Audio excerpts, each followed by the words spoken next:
Hi, how we doing? Welcome in.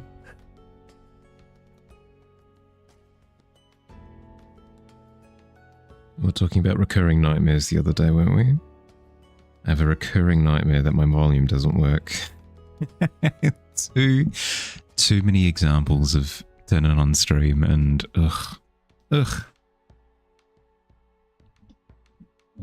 All's well? Hope everyone's doing well. Yeah, doing well.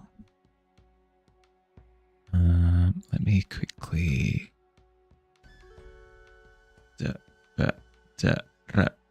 Okay. Good to go. Is my mic on? Yeah, I know. Every time.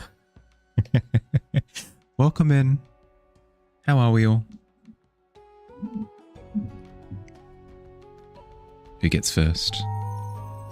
Oh, Skull and Morph. Almost completely tied. Skull first though. Skull, Morph, Yumi in top 3. That's new. Congratulations. How are we today? You sleep? If you go to sleep, bud, please do whatever you gotta do. You delayed and still got first? You hesitated? I mean...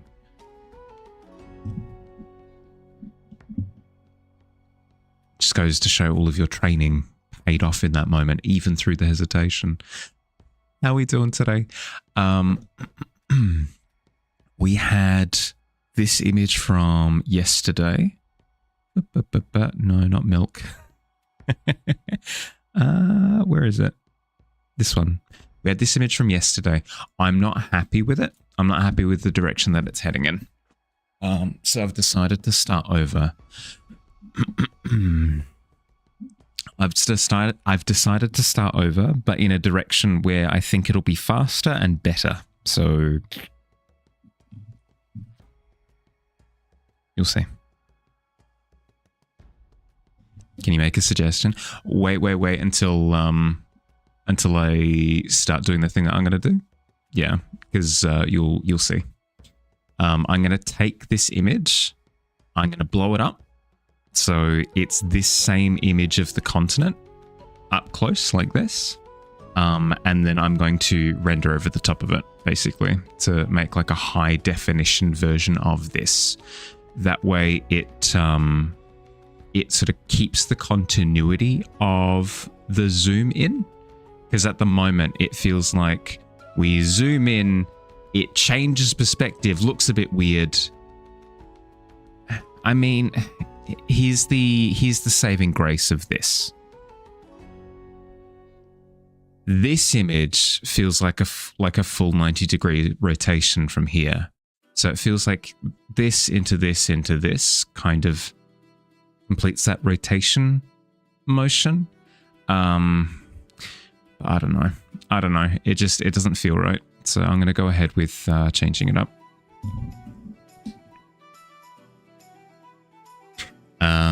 It's a new month. Is there a new guessing game for the mail? Yeah. So I opened the first one on the 13th last month. I won't do the 13th this month because that'll be a Saturday in a few days. So I'll probably open it on Friday during Community Canvas, I think. Sounds good. Is that the starting point of this of the infinite art zoom-ins? No. The infinite art zoom-in is like a separate project that I want to look at. This is just the opening to the cinematic that I want to have at the start of stream. Enjoy your lurk, Yumi. Take the existing image, warp it on top of the zoom-in segment.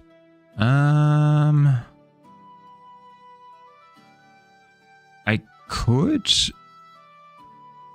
The amount of fixing up that I'd need to do, I don't really see it to be worth it, to be honest.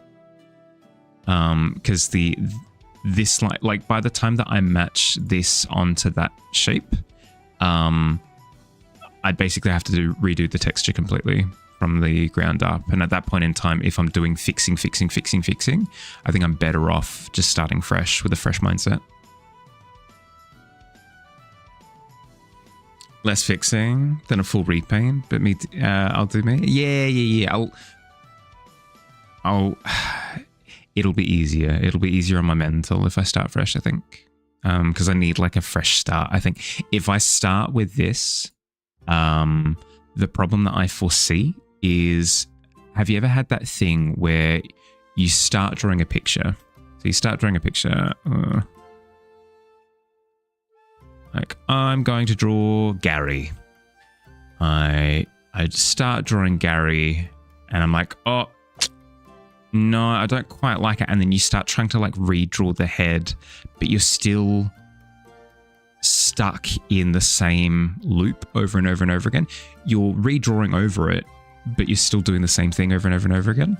I feel like I'd do the same thing with a lot of the texture work of what I did yesterday. I want a fresh palette.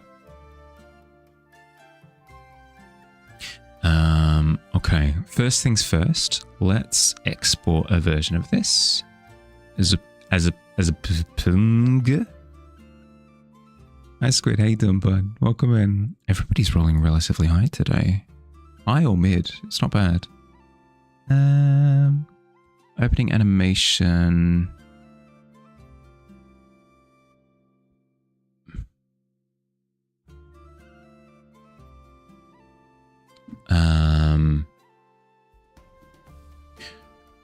Working. Draft images. Draft images. Planet Brink. Draft. Okay, then we start a new file. Hello.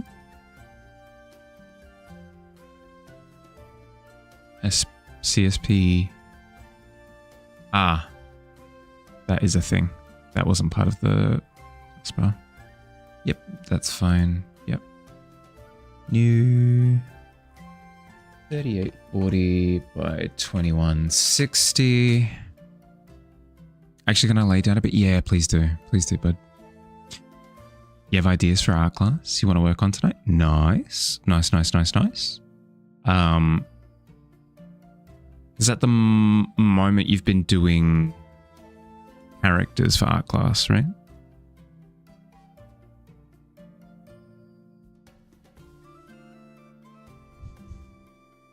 Draft images, Brink Planet, boom.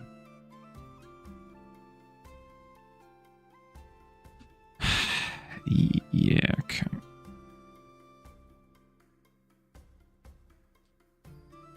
Copy, paste, that'll do it. Okay, now we're taking this image, we're blowing it up. Ba-boom.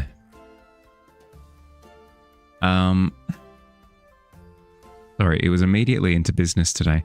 I am super tired. I'm super tired today. I woke up wrecked. I don't know what it was. Like I got a decent amount of sleep. I got like a solid 6 hours of sleep, but I woke up with no stuffing.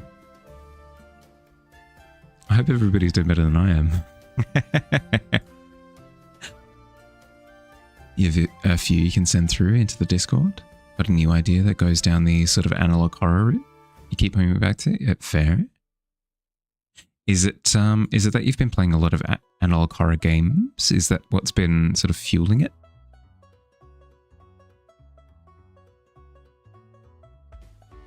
Yeah. Do all the thinking you need. Okay.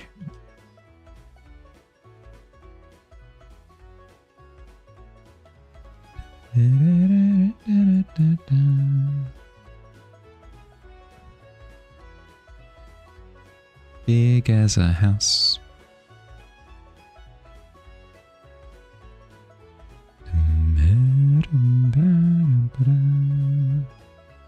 Okay, what I'll do is I'll make a fresh layer. I already do have a fresh layer. Excellent. I'm going to merge the two, which should simplify the image down to that. No, really? Okay. Okay, welcome in. How you doing? How was stream? Maybe if I...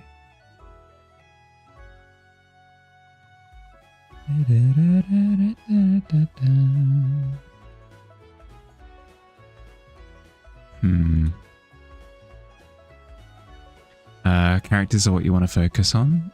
Fair. It's more just you get the idea to go down the horror route as it's more interesting. You feel to create a story from that than just characters. Yeah, that's fair.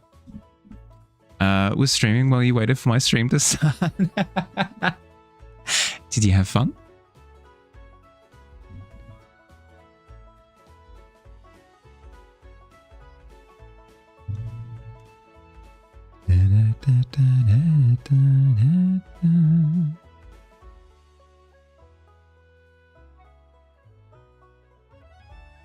Send through some of the characters in the Discord when I get a chance to look. Of course.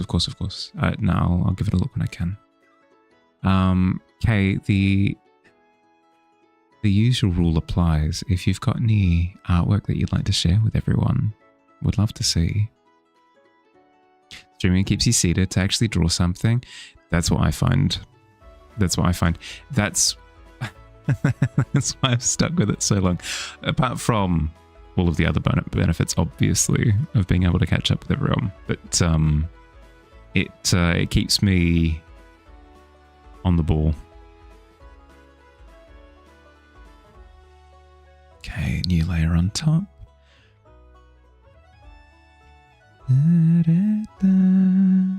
But yes, I hope you're doing well. Sentiment goes to everyone, by the way. If I hope you're doing well. My brain's just going to drift today. We're in a Fast and Furious movie. Virtual Studio. Is that a program? I'm not familiar with it. Virtual studio. Oh, as in like, yeah. As in Twitch is kind of like a virtual studio where you get to concentrate. Yeah. Posted in Discord as always. Let's have a look.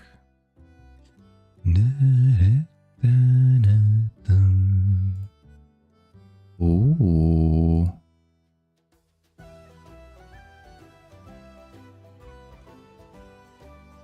Hey, you're my nemesis. You're so good at line work. Sorry, don't mind me. How good is this? It's going to look so good. So we've got the skull here. We've got a rose, I presume, coming out of the eye socket. Is the skull blooming out of a giant rose as well? That's sick. Butterfly up top there. A couple more, maybe not roses. The couple of flowers up the top there. My understanding of flowers is quite limited, so forgive my naivete, but that's looking so good. You're super bad at colors though. Pish posh. You just haven't had much practice with them. I don't even think that's true. Because I've seen your colored work and it looks great. Top drawer for sure, 100%. Pelvic bone, chrysanthemum, skull, butterfly. Yeah, okay, cool. Chrysanthemum, butterfly. Yeah, yep. No, I see it. That's sick. That's so good. Thank you for sharing. Sorry, don't mind me. Getting lost. Getting lost, don't mind me. Had the motivation to do stuff. Then your display tablet went and died on you. Had to go to a secondary pen because the original died on you. Now the secondary one just went. It's cheap to replace. Gotta wait till the day you can get to draw again. Sorry, Aussie. That always sucks because usually the plight is finding the motivation. Finding the motivation is the difficult part. It's heartbreaking to hear that you've got it now. But it's ancillary things that are getting in the way.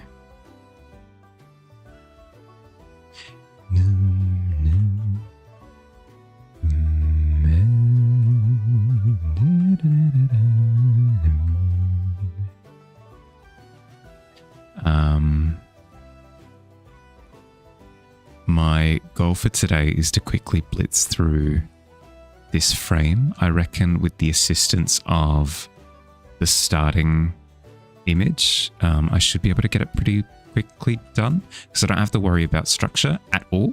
I literally only need to polish it. But this is me we're talking about. My polishing tends to take a little bit of time, so I'll try and blitz as much as I can. Pencil and paper required, no battery. There you go. Okay, does bring up a good point. If you do have any, like, any art paper on you, doesn't even need to be art paper necessarily. They don't even have a backup tablet because you got rid of it when you got the display tablet. Oh.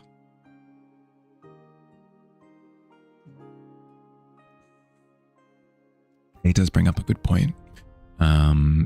If it is a case of you wanting to hold on to the burning embers of creative passion, you can rely on traditional medium in this instance.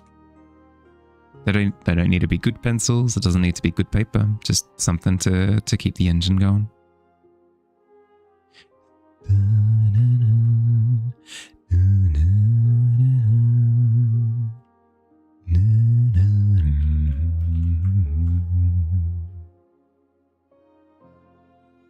Okay.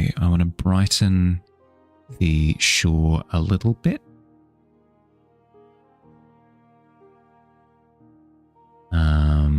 I did like some of the island shapes as well, so I'm gonna steal some of those for the higher def. Haven't done traditional stuff in about 15 years. Well, I'm in a similar boat, but I do want to get back into it one of these days. So, like literally, when I moved place, I picked up a second desk with the intention to do some traditional art medium streams at some point. You don't necessarily have to, but I mean, hey, it could be fun. It could be fun. The milk mage paces nervously outside the tavern, takes a breath, and attempts to cast transport via milk on the bar. Oh my god. I look away from the bar for 2 seconds, and the milk mage apparates on top of the bar in front of everyone. What do you do when it works? The burning embers of creative passion, such a... It's true though, isn't it? We've all got like we all have a boiler in our soul that we need to throw fuel into to keep broiling.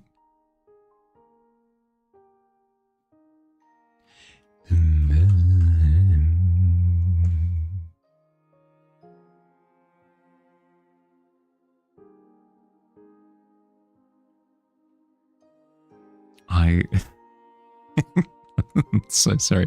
I'm loopy at the moment. I'm loopy, don't mind me. I sometimes, often, I think to myself, like, why do people enjoy hanging out here? I crawl through art at a snail's pace, and I soliloquy about nothing. Sorry, don't mind me. I'll keep it in the bag, I promise. Think of the lactose intolerance people. I know. Everyone's a goner. Lurk for a bit. Enjoy the lurk. Spell targets a bottle of milk behind the bar. The milk mage bursts from the bottle in a splash. Oh, good lord. Rest in pepperonis, anybody who was sat at the bar.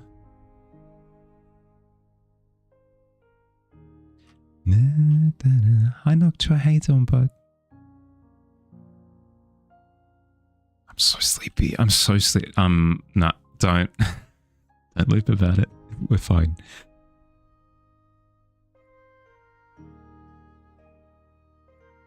Waking up? Yeah, me too. I don't know. I'm sure I can get some hands raised when I say, has anyone else experienced that thing where you get a full night's sleep and you wake up more exhausted than when you fell asleep? Gonna work on coming. Though, when you're ready. 8, nice. Looks very surprised that it worked. I know. Is this the first successful milk spell that's been cast?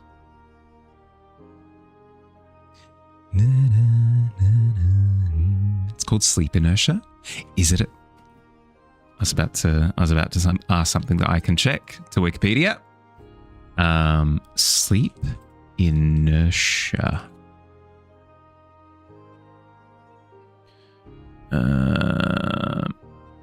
Sleepfoundation.org. Oh, good lord. What? Sleepfoundation.org. Why do you have to have a white background? Everything's white. White like milk.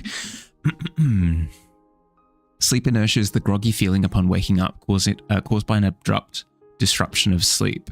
Can briefly impair cognitive and physical function before fading as you gain alertness. Consistent wake-up times, natural light exposure, and gentle alarms can help reduce morning sleep inertia. Biological reason is unknown. However, researchers hypothesize that sleep inertia is a protective mechanism that helps maintain sleep during moments of unwanted wake. Right, it's that feeling of like, I've been woken up suddenly, but I do need more sleep, so therefore get back to sleep. You did.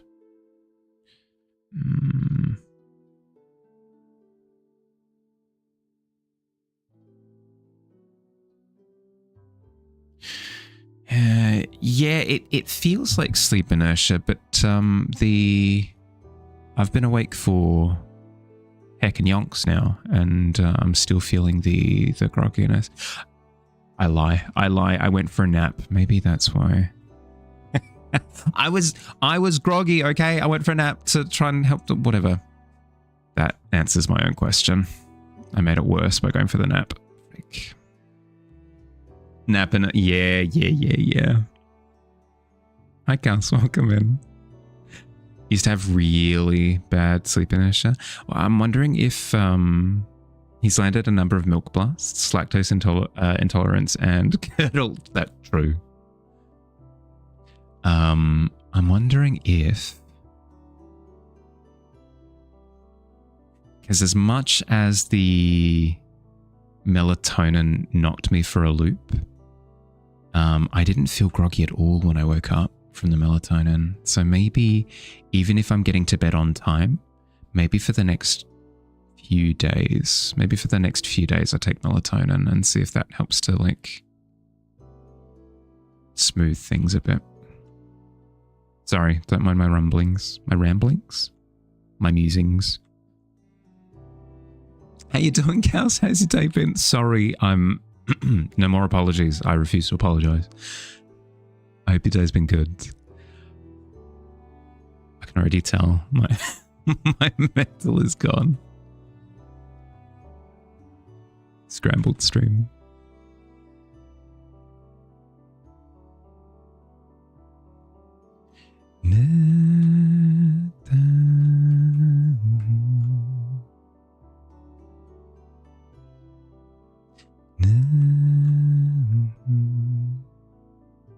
All good? Lurking while you do mum duties? Okay. Do what you gotta do. Good luck.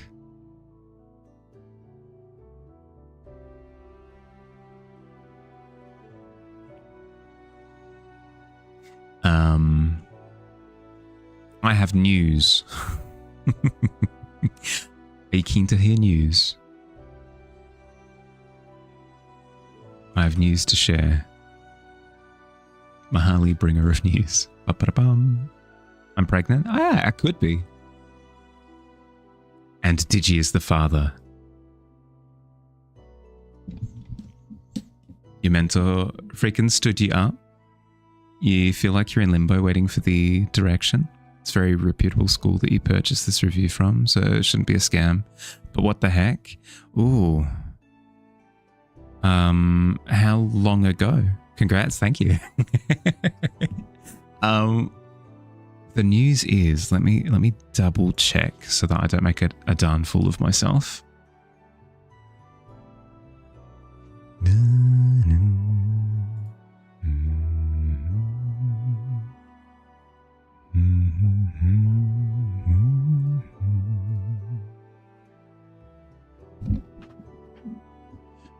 The irony. As of a couple of days ago, I have joined a team. I don't fully understand what it means yet. Probably not a good thing. Probably should understand things. I have joined a team on Twitch called Concept Consciousness. I believe it's just a case of friendly neighbors. That's. I did a bit of research. I'm not completely naive. I did a bit of research, and it seems on the up and up in terms of like how it functions. But it's been cool. I've said hello to a couple of the other team members, and they've been super sweet. So no regrets so far. The Airman Mbreg stands for Mahali. Mahali Breg, exactly. Exciting. I know it. Yeah, I feel old in the sense that Noodles approached and said, "Hey, do you want to participate in this?" And I had no idea what it meant. I was like, "Hey, the social medias," but so far it's been pretty chill. Who was it yesterday? It was It was Akitsune. Akitsune raided yesterday. She's part of the team. It's been super cool. Like, I don't know. I feel like I've been invited to a club and I feel very trendy right now. Okay, so there's the little tick off the end there. There's a little section. Okay. Oop, wrong one. There we go. You always liked this feature? Yeah, I am confused by the fact that Twitch doesn't really push it more. But maybe I've just been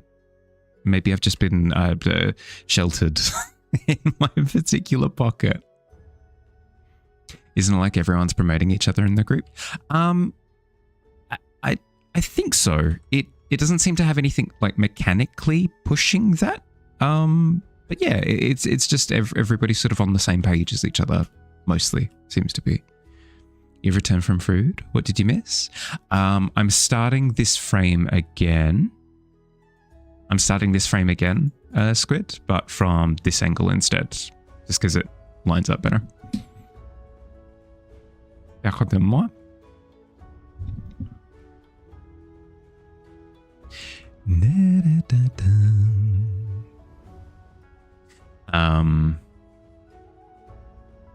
Yeah. But then, like, in theory, if the tavern eventually becomes its own entity, you can, like, be like team adjacent. Like, it seems pretty flexible. So I'm quite happy with the setup. Should be a page for said group which displays who's live at the moment. Yeah, there is. It allows us to kind of like support each other, which is cool.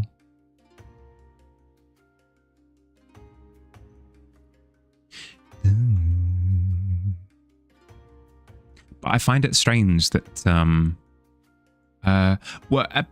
Noodles was saying yesterday that next to my name now there should be the team name. Like concept consciousness should be like next to my name below stream. You see it? Hey, okay, cool. So it is a thing.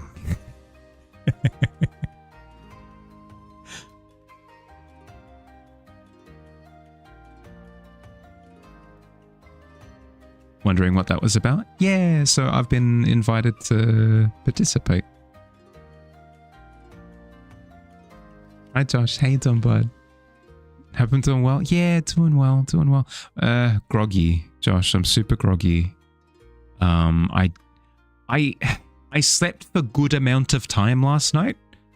And at a good time frame. But I woke up disastrously. I don't know why. I've got no idea why. Here's what it is. You saw it last stream and you're like, what's this? And then you opened it and got blasted by my voice in your headphones. Oh, I'm sorry. That was not the intention.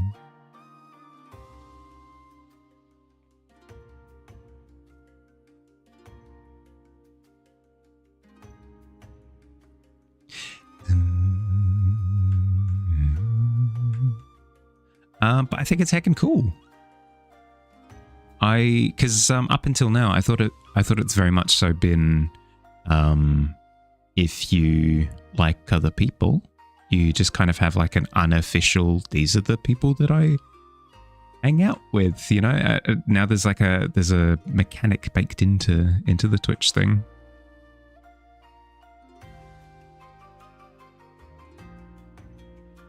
How are you, Josh? By the way, sorry, I'm a bit scatterbrained tonight. Hope you're doing well. Ooh. Feel that grogginess? Wash it down with some grog. Don't worry, sure it will work. Pastor Mahali, some grog of mysterious origin. Let's give it a try. Let's see.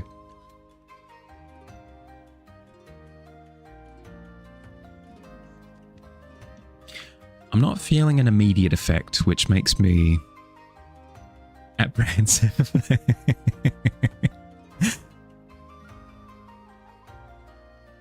You don't fear the potion that immediately has an adverse effect. You fear the potion that you take and you have no idea what happened. If it's any consolation, you drank some too. Oh, all right. Well, we're in the same bucket then. If we both get poisoned, c'est la vie, is what it is.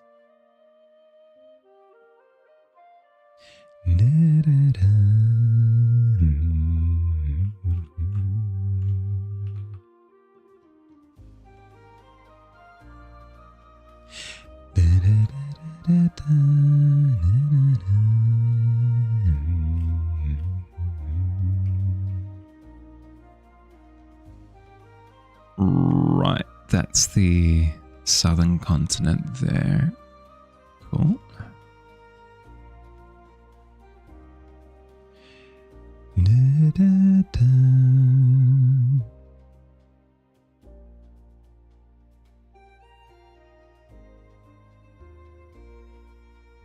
I'm still curious to find out what the Milk Mage actually looks like, because Milk Mage is an incredibly loaded moniker.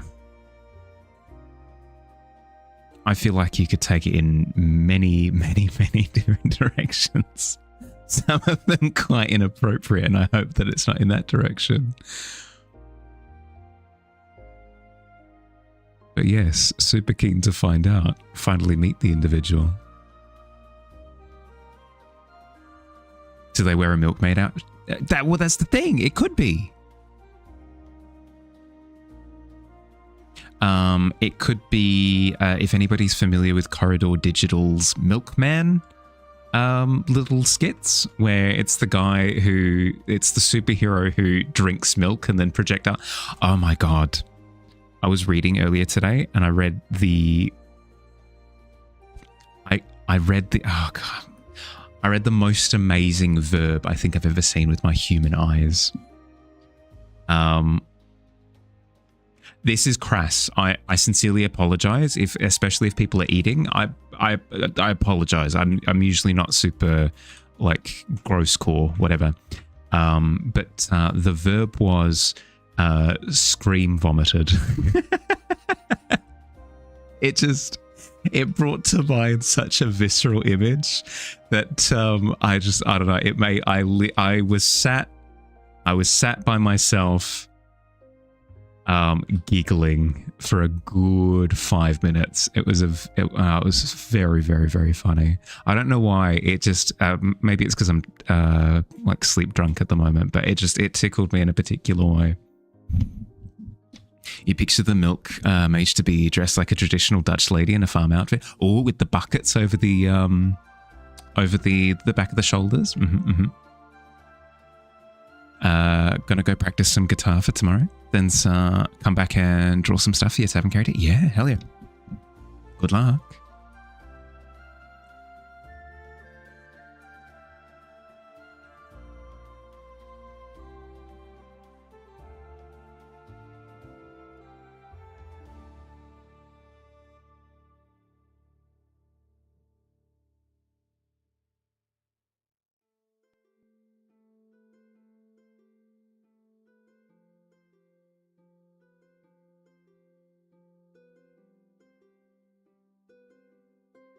Must not fall asleep on stream. It'd be so embarrassing. Setting up to draw along. Nice.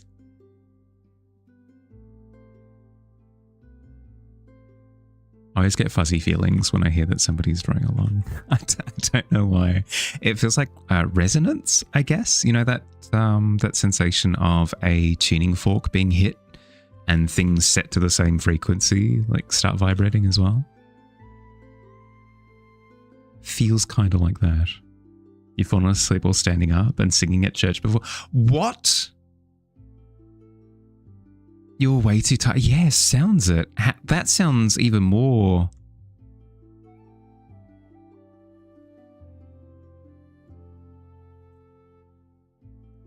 How did you? What happened? Did you collapse? That sounds awful. Sleep stream exists on Twitch. Don't get it, but it's there. Literally, like it's a camera of somebody sleeping. I thought that I thought that Twitch has a doesn't Twitch have something in their terms of service about filming yourself sleeping? Isn't that a thing? Why did I think that there was something about that? You didn't fall over, just sort of nodded off for a bit. I mean, hey. That sounds like a skill at that point. I'm kind of jealous. I know, it's something that shouldn't be celebrated. It's scary, but still. 5-minute scribble. All right. What do you like? Could force some adrenaline. 4th with a timer? Yeah, okay. What do you reckon? What would you like for your 5 minutes?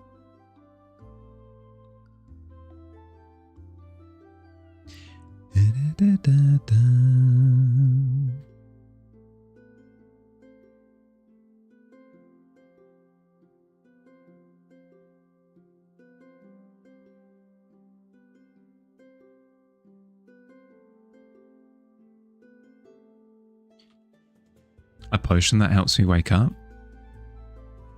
You know what? Fair. Incredibly apt. 5 minutes on the timer. 1,000 by 1,000. Here we go. Hi, Davey. How you doing, bud? What would be a potion that wakes you up? What kind of color? I'm thinking like a really energetic color. Red, I feel like, is traditional health potion. Can't do red. A yellow potion, I think, is fraught for all sorts of misunderstanding. So let's go with like a bright orange potion to begin with, I think. Dad? 3, 2, 1, go.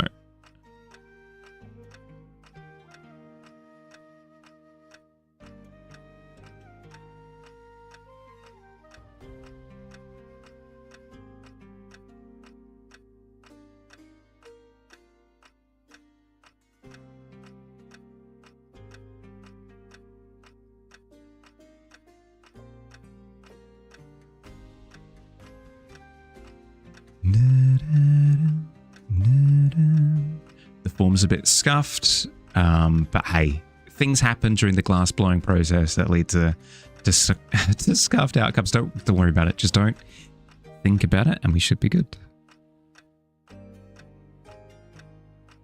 Okay, we'll have the light source coming from the top right, so we'll give it a bunch of depth and body up here. Then we should crank up the glow down the bottom here as the light travels through, almost like a lens. And that should carry all the way into the glass as well. So we'll have this kind of effect going on.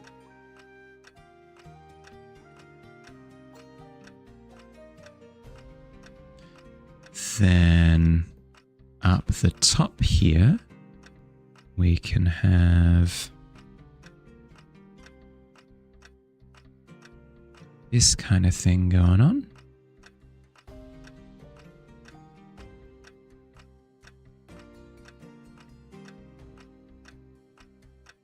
Yes, I start rendering before I've even done all the liquid. Don't mind me.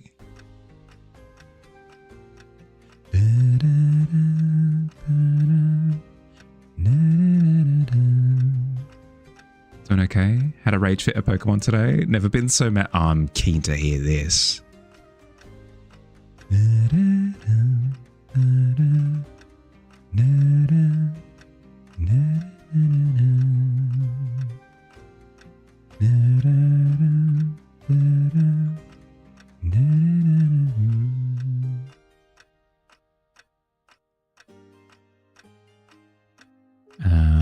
And then we get a cork. Put it in the top there. That'll do. Halfway there. Don't stop now. You sound like one of those digital like boxing instructors, you know, We Fit Trainer. Don't stop now. Halfway there. 20 more reps.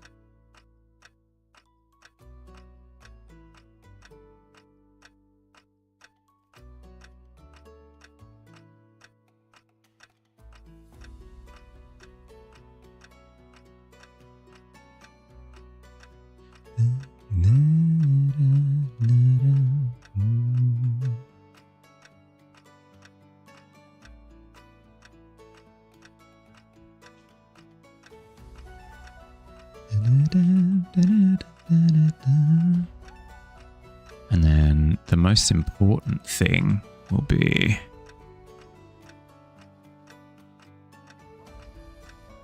oh, there we go. There we go. For 5 minutes, I reckon this is fine.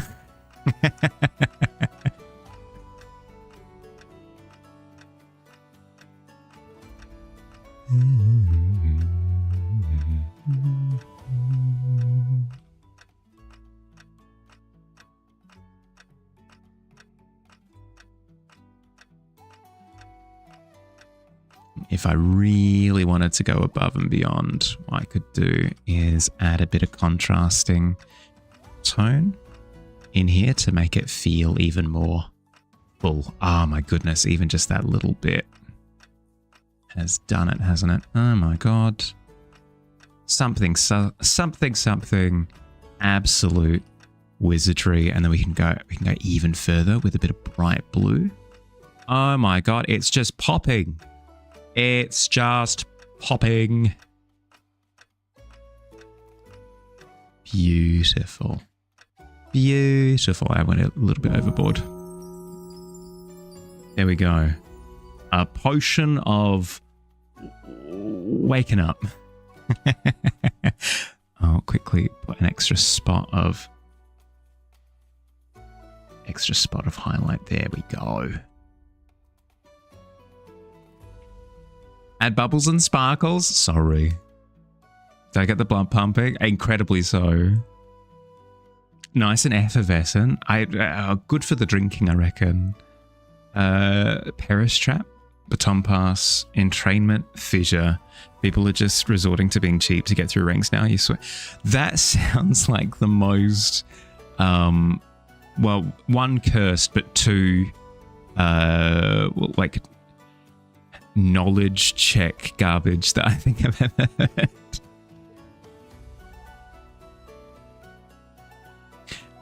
I swear, some people pick certain Pokemon just because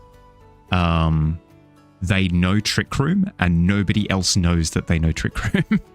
The amount of times where I've auto lost a game because I haven't even known to try and interrupt the Trick Room that was coming. Like, I did not know that Ordino knows Trick Room, for example. Like, it's a normal type. Why does it know Trick Room? Whatever. Got a ship at 36 thumbnails for somebody named Meemappa Wappa Lappa. That you? It is me. It is me. It is me. Let's have a look. Where art they? Gardevoir? Yeah, right? I got knowledge checked by Gardevoir so heckin' hard the other day. Did you know that Gardevoir has over 100 speed? Mega Gardevoir has over 100 speed. I didn't. Doesn't look like it is that fast, but it is. Got to sign first. How's this for a signature? Does that count? Is that good?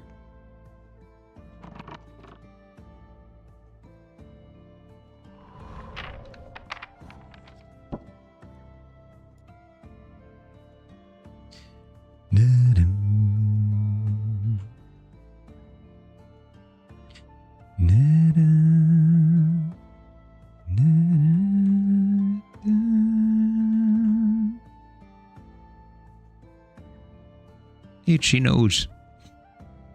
Ooh. Counts with the art quest. Okay, okay. You approach where you see the dagger. Punch it into the wall. You remove the parchment and you read. The Crooked Merchant. Really?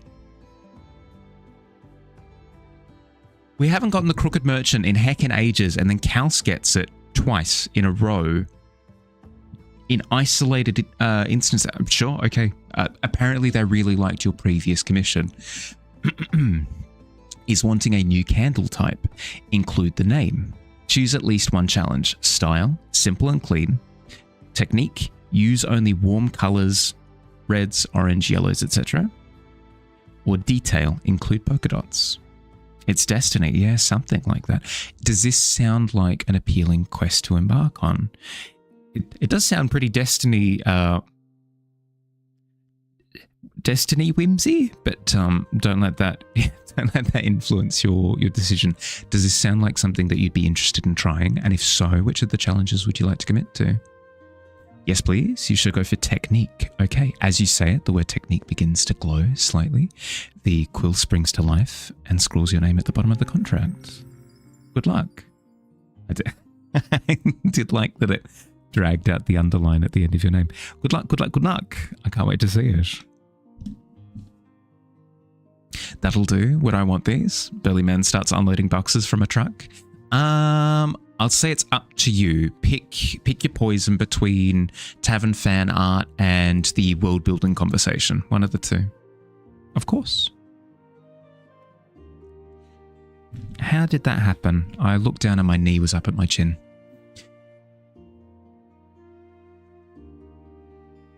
World building? Easy. Lock it in.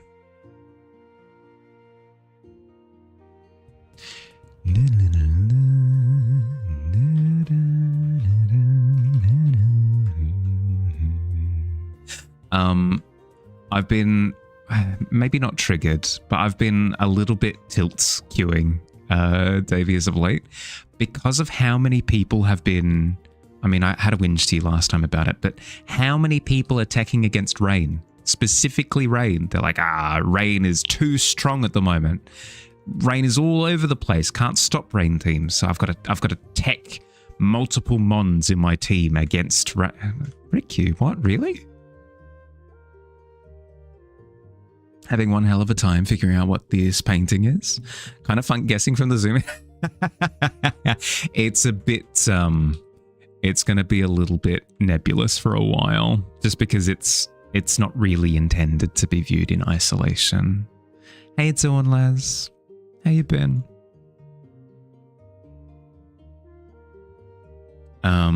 Somebody was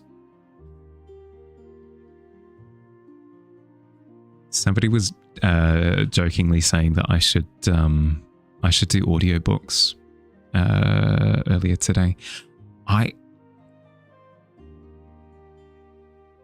One, I hate the sound of my own voice. Two, I would need to record a sentence and not fall over my words for that to be viable.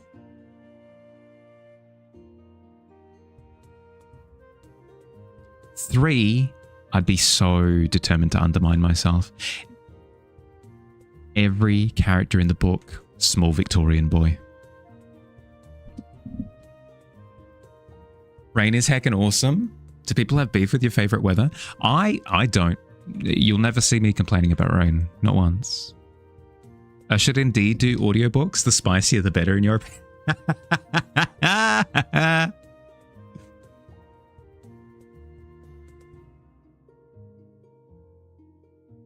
And then they did big kissing. And it was right spicy. Oh, wait, no, I could do those Victorian era, like hot under the collar style erotic books. You know, the Penelope was approached by Jacob under the dusk of night. He grasped at her fingers, unsolicited.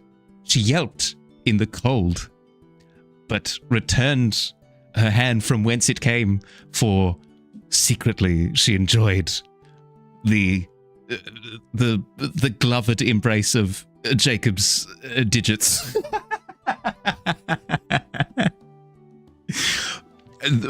For they both wore gloves, but it was as if they were not. Oh my good lord. And she took her hand to hold. Yeah. Oh my God. Having the voice of only part of that. That's a lot more that goes into it. I mean, I guess beyond that, it's practice, I suppose. Is this top down? Kind of like rocks in the water?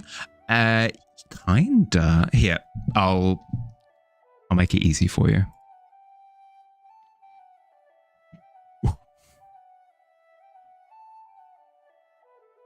Oop, wrong one.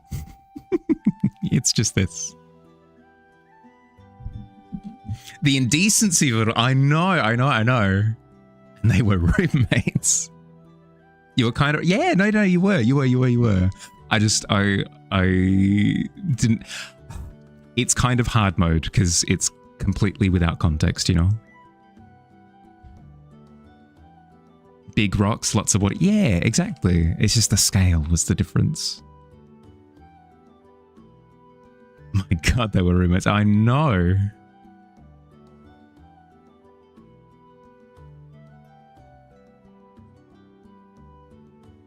Stephanie, I wish to continue to see you.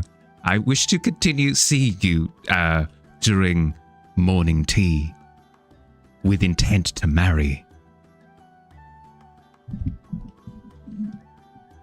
Sure, Billy has mentioned it before at some stage.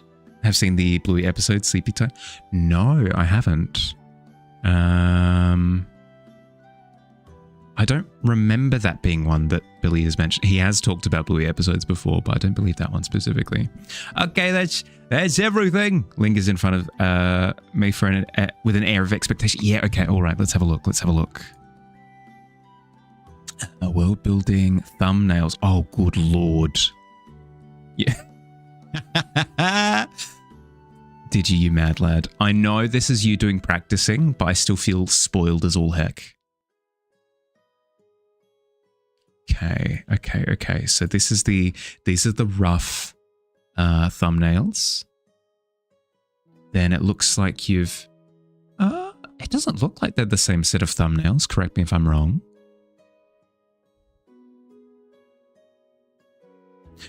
Would you like me to identify the one that resonates with me the most?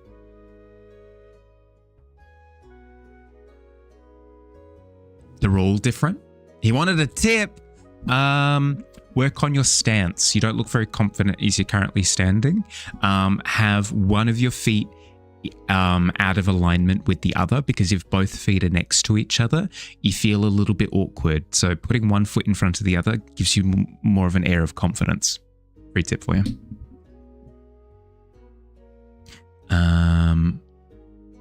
In terms of favorite thumbnail, just various levels of detail. No. You're fine. They've all got different vibes.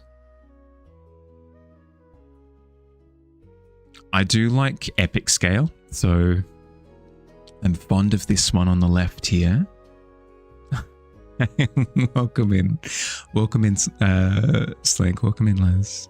I'm fond of this one on the left. I'm fond of this one top right and this one far right as well. This one center. Maybe if the figure was off center a little bit more, it would create a little bit more like tension, like visual tension. But otherwise, really like that one too. Sorry, I'm just being nitpicky at that point. I'm just being a jerk. I like what this is doing to the silhouette. It's sort of cutting the frame a little bit, which I like. Ooh. Tasty angle. Are you up for something difficult, Digi? Because this one on the left would be spicy as all heck. Gives that unknowable kind of feel to it. I'd say this one on the left has evokes similar feelings to some of the ones that I've. Ooh, this one in the top right, maybe with like a natural lake or an ice sheet or a salt sheet or something in the middle there. I do like the epic perspective though. Lucky number 7. If you're looking for something spicy to do, Digi, I do like the epic perspective here, the downward one. If you want something a bit more conventional, if you're feeling more conventional, I do like. Oh, I'm gonna really push you. I'm gonna be an annoying client. You ready? A combination between top middle and top right. Merge the two. So like a little bit of that like waterfall growing cliff action, but then like embed the structure within the landscape with a lot of these like dark silhouette shapes in the foreground. I like a lot as well. Something difficult is always appreciated. There you go. There's my challenge to you, is take center middle and combine it with center middle. Yes, center middle. Good job. Top middle and combine it with top right. That's my challenge. I really like the architecture alluded to in the my Greek heritage. It sings through my blood.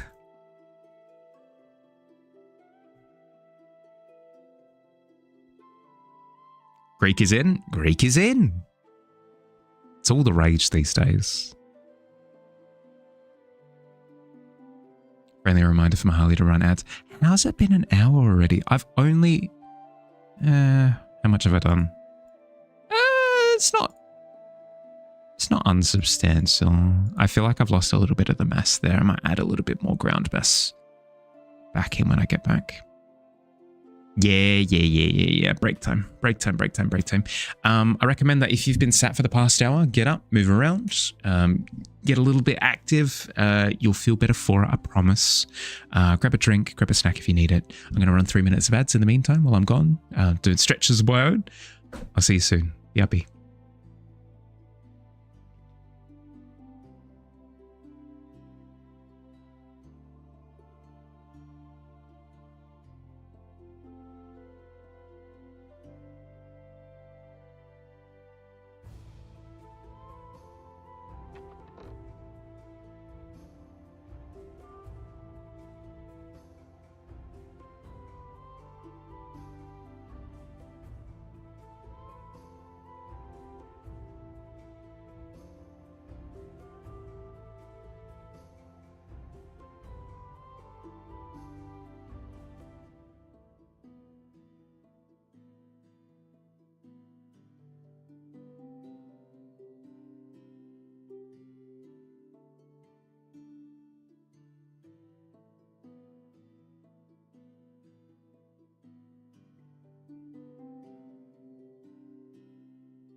You don't follow the news.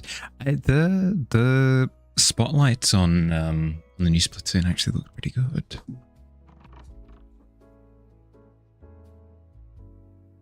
I will admit, I'm super excited for the new Fire Emblem that's coming out in September. Super excited for it.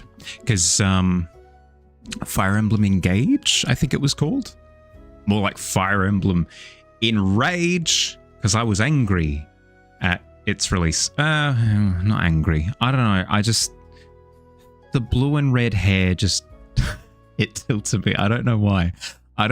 It's so nothing. But for whatever reason, the blue and red hair just repelled me from it. But the new one, hey, it looks pretty good.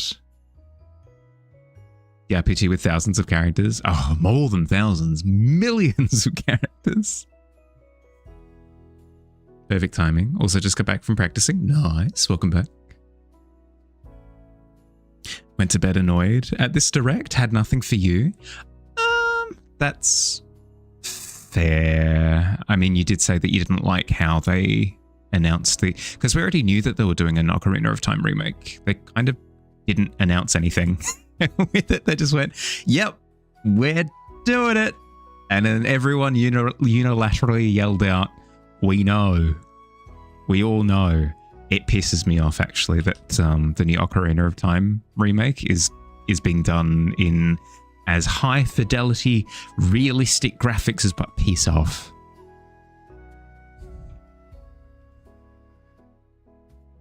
Give me an Ocarina of Time remake that's like, I don't know, the 2.5D style, or the 2.5D Final Fantasy game, actually. Oh, I'm in.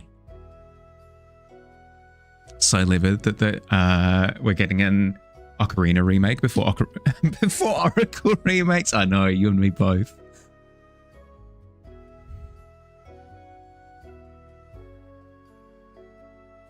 I don't know. I just don't. I swear, I'm not just saying inflammatory things for fun. I don't revere Ocarina of Time in the same way that other people do, because I didn't grow up with it. I didn't have a GameCube.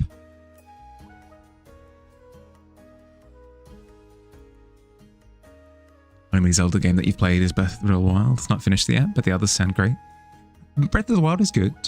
When people have a whinge about Breath of the Wild, it's usually more to do with the fact that we've gotten basically 2 Breath of the Wilds back to back, with Breath of the Wild and Tears of the Kingdom, that are almost exactly the same game. They're not exactly the same game, and if you want to play both, absolutely play both. Go for your life. But that tends to be where a lot of the complaints come from with those most recent ones. I can get it. I understand. It's been a while since we've had like a conventional, whatever that means, Zelda game. I had it on N64. It is sacred. For sure. No, I get that. Like in the same way that Kingdom Hearts is sacred for me, because I grew up with that. I played it back in 2003. Link to the Past was peak for you. I really enjoyed the remake of Link's Awakening with the... Where is it? It's around here somewhere.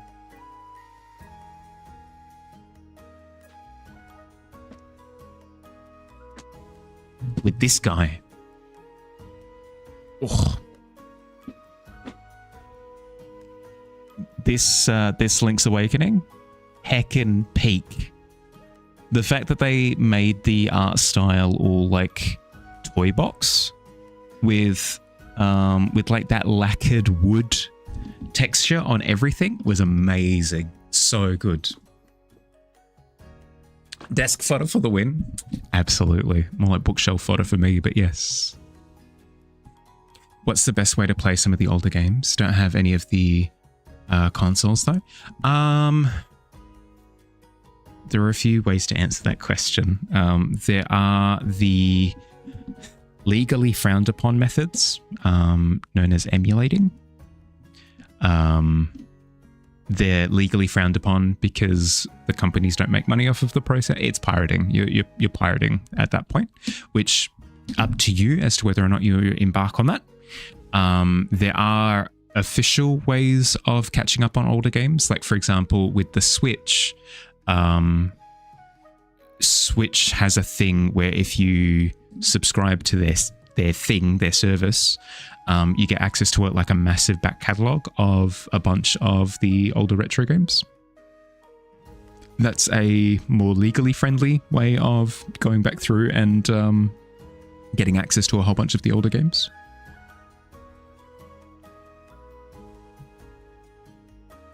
On the Switch, yeah. Yep. As you can hear above you, some people embark in sailing on the seven seas, and that's completely fine. Sounds like the way that you want to go, maybe. If you can afford it, yeah, that's the thing, right? If you're wanting something kind of in between, you can get like emulator consoles. They're almost like little Game Boy style handhelds that'll cost you maybe $100, and they come pre-loaded with a bunch of emulated games. Again, it's a little bit because they're not the official distributor of those emulated games, but it's a way of like getting a product. It has the thing on it. You don't have to worry about doing any of the emulating yourself. There's an old Godzilla game getting remastered? No, I didn't see that. Can even emulate the Switch and play Tears of the Kingdom with mods. If you, that's beyond me. That's speaking Martian at that point. Yeah, for 2D Zelda, recommend those. Yeah.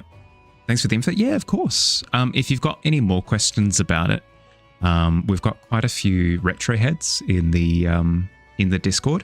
If you just like ping, a few people would know this. Billy would know this info. Alt would know this info. Just ask generally on the Discord, and people would get back to you on it. If they just port their games to PC, you'd pay top dollar, but you're not buying a console for one. Yeah, they forced your hand. That's fair. That's fair.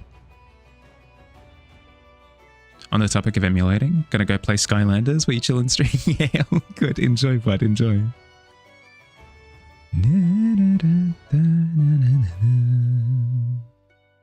DS Lights aren't too expensive. Spirit Tracks probably goes for negative money these days. You'd be surprised, actually. Let's quickly look it up. Sorry, not to be a wet blanket, but Zelda Spirit Tracks DS. Oh, if you want it in mint condition, somebody's selling it for $900. Good lord! Used, you're looking at closer to $100. One person selling the cartridge that's looking in a bit of rough nick for about $40. That's insane. Please wet your blanket. Well, there you go. Wetted. Could never justify buying a whole game console to play one game, hence why you're borrowing both the console and game. Yeah, yep. Fair. Godzilla Destroy All Monsters, Melee. This game is getting remastered. Is it kind of like a fighting game by the sense of things? It's no Pokemon Black and White. Oh, good lord. I genuinely looked into it because I wanted to... I never played Gen 2, Silver Gold. So I ended up playing that on stream for a Nuzlocke last year. We finished it last year. I looked into the pricing of both Gen 2 and Gen 5 because those were the two generations that I didn't play. Absolute robbery. Absolute robbery across the board. Miz! How you doing? Welcome in, bud. Lemon, Miz, nice. Core Boss, Aiden, welcome in. How we doing? How was stream? What did we get up to? Let's have a look. Trepang Squared. You've been... Have I... I will admit things have been a little bit crazy on my end, so I haven't caught stream... Did I watch stream yesterday? Time is weird. Have Have you finished Metro? Did you finish the games that I did catch, or are you just going through games that are interesting to you at the moment? Not yet? Yeah, okay. I was worried that I'd missed more streams on it than I thought that I had. How you doing? How'd you go? Wreckneck with the first DS at the time. Screen so dark, had to play under direct lighting to see. Oh. The ADHD is hitting. Is it? Just felt like hardcore FPS game. Yeah, no, that's fair. That's fair. The usual spiel. Sorry, I'm tired at the moment, so words are a little bit of a struggle. But the usual. Ah, you're ahead of me. Excellent. Let's have a look. Let's have a look. Tart Axe. Yes, perfect. I have not seen this one before. Heckin' cool. Are you kidding me? That's sick.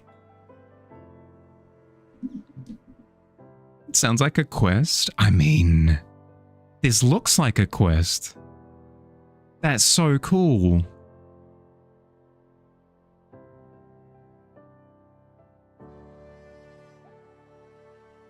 Because at first you're sort of thinking of the two figures being merged at the shoulder, but then the other set of arms are from behind the back, and then the hair is merged. That's super trippy. I like that a lot.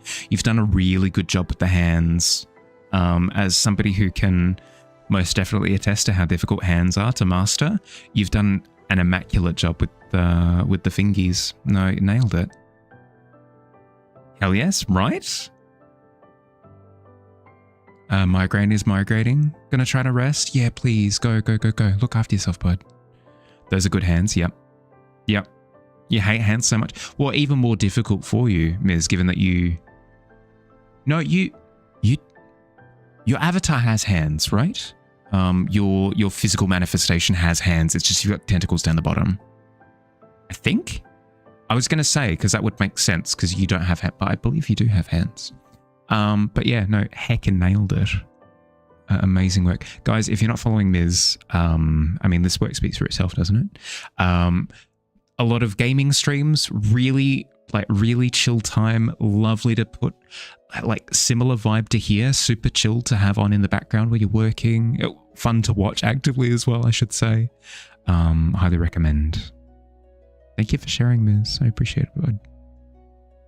You do? You have two forms?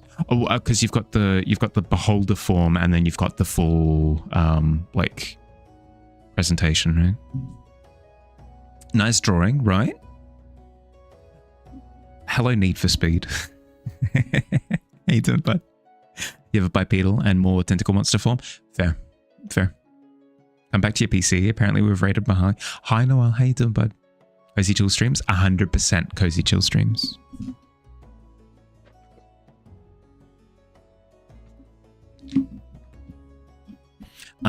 But yes, speaking of usual, if you have to raid and run, Miz, to look after yourself, I stress that you do so. If you want to hang out for a bit, happy to have you around. More than happy to have you around. I insist. No, what? I'll be angry if you don't hang it. No, you're good. I'm a bit goofy at the moment. Don't mind me. You do need your meatball sub. Yeah, go. Be free. Enjoy your meatball sub. You've earned it. Dinner eaten. Time to see the girls behaving and going to bed on their own. Yeah, good luck. Mirrors makes horror stuff cozy. Yeah. 100%. Virtual need. Speaking of, apparently there's a new Virtua Fighter coming out. I had to check the year. When was the last time when was Virtua Fighter 5? Wasn't that like 2013? It's been over a decade. But also, 17's not bad. Also dealing with a migraine. Need to sleep soon, so you're going to head out? Yeah, look after yourself, Lemon. Thanks for coming in for a bit. Hope the migraine clean. What was that? English, please. Hope the migraine clears. If I only had a brain. Thank you for being a gentle place to land. Of course, of course. Look after yourself, okay? Milk blast the art, destroy the competition. Not with a 2, my good friend. Not with a 2.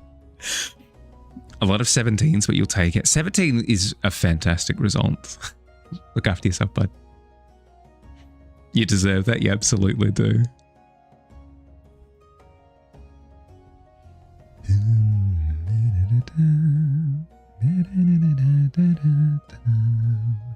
Okay, we want a stretch of desert through here.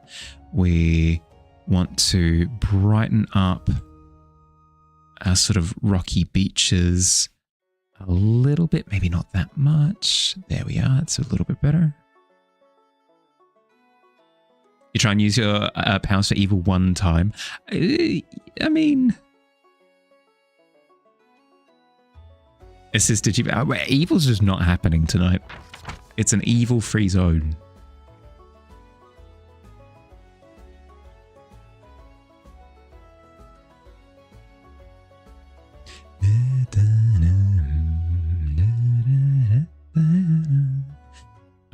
But yes, back to important matters. So when I record my first audiobook, so we'll go with like Victorian era, like hand holding inappropriateness, right? That'll be the genre. Do we go for a standalone book, or we do go for a series right off the bat?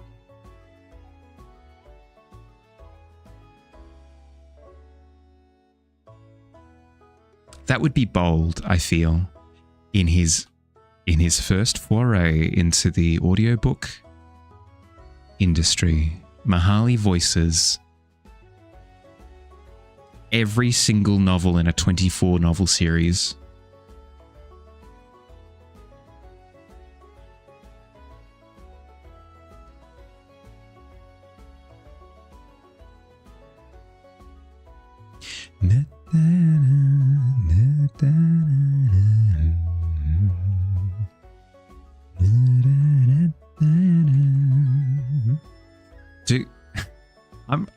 I don't mind me, my brain's loopy at the moment. I'm holding on to anything that my attention,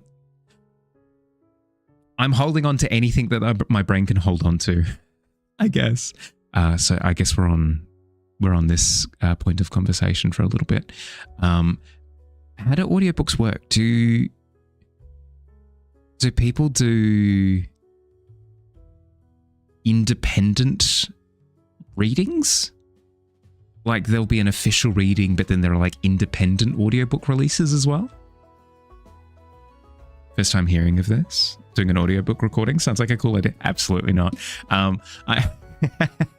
It's been recommended again today, and it's happened often enough to where it's an interesting thought experiment, I guess.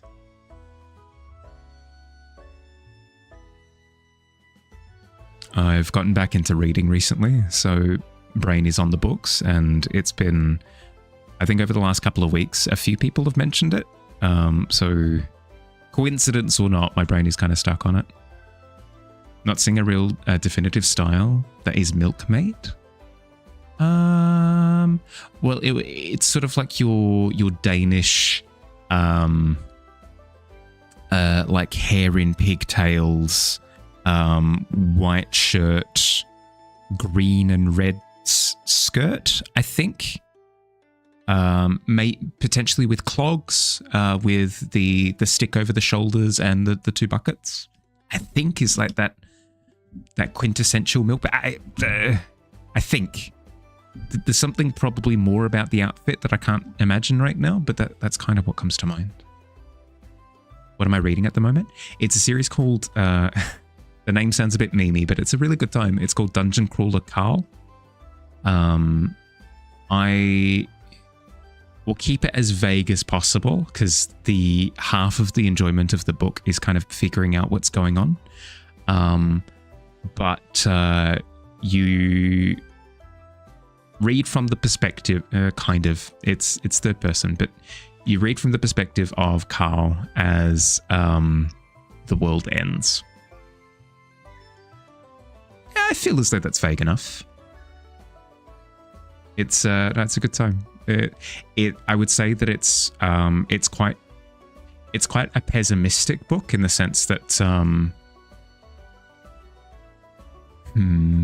how to explain? It addresses dark realities, not in a super edgy way, but it doesn't exactly turn a blind eye to messed up stuff. But it's also a little bit funny as well. So it's a good balance of dark humor and really sort of serious contemplative moments.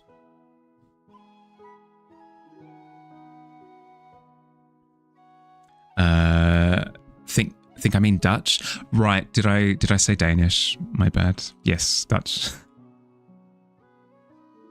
Maybe something loosely inspired by that. Make it masculine and mage-like. Yeah. I think people were memeing a little bit. But that's why I was saying that it's entirely up to you. You could kind of take it in a few different directions. It's quite a flexible concept. Haven't read it, but you've heard it. It's good. It's quite popular at the moment. It's been recommended to me by 3 different people.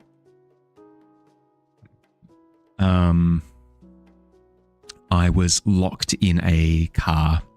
Screaming. No. I was locked in a car on my way to a wedding rehearsal, and one of the people who had recommended it to me suggested, like, hey, we're in the car anyway, it's going to be a long drive. Do we want to maybe listen to a couple of chapters of the audiobook while we drive? And yeah, you know, why not? I'll give it a go. You've got me. I've been cornered. I don't have an option really. Let's give it a go. And the story was compelling. I mean, evidently so, because I'm up to the 4th book now. But the reading of it, the person who actually reads out the book, sounds like Patrick Warburton. If you Kronk from The Emperor's New Groove, or Peter Griffin's friend in the wheelchair in Family Guy, or he's in so much, but I can't think of anything off the top of my head right now. He's super famous for his voice specifically. Yeah, Joe in the wheelchair. He's super famous for his voice, and he sounds almost exactly like Patrick Warburton. I could not focus on the story to save my life because I was focusing on his voice the entire time. So when I did go home to pick up a version of it, I got the readable version. I did not get the audiobook. It was too distracting. Definitely keep the wooden shoes. Yeah, lock them in. Meatball sub acquired. Nice. Like a full sub or half sub? The whole character is a meme, but at the same time, you really do enjoy the reskinning is so fun. Yeah. I feel like there's a difference between a meme character and like a full-on throwaway joke. You good, music? I feel like there's a difference between a meme character and a throwaway character. I feel as though if you lean too much into the meme, your investment in the character starts to evaporate. The whole shebang, delish. I haven't had a sub in criminally too long. Should see if I can pick one up tomorrow.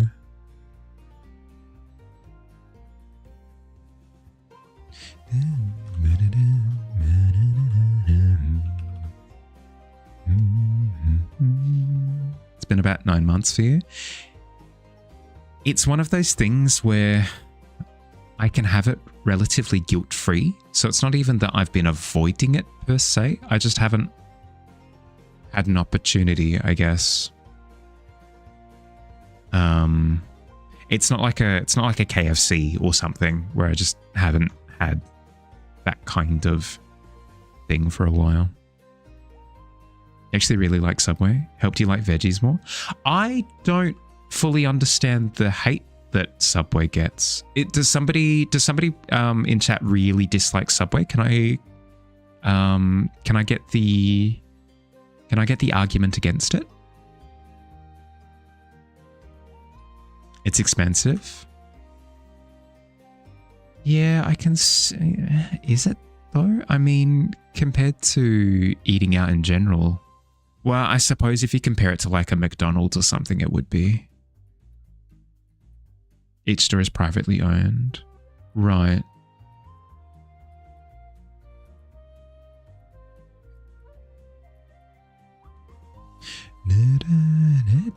So because it's not franchised, it means that they can charge whatever for it? Do they not have standardized pricing? Or because it's not franchised as a whole, they have to charge more across the board? You had KFC, you're hungry now?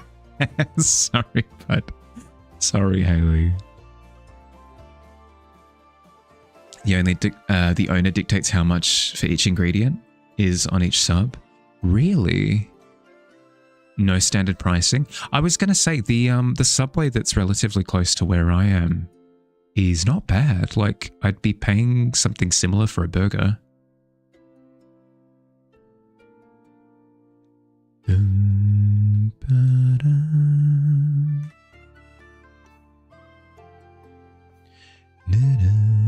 But I can see that.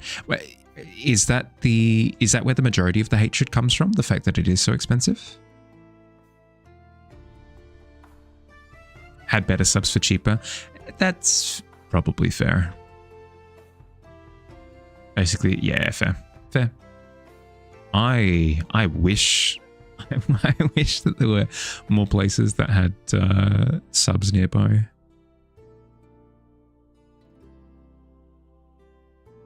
Hate it when you ask for pickles. They put a line of single pickles.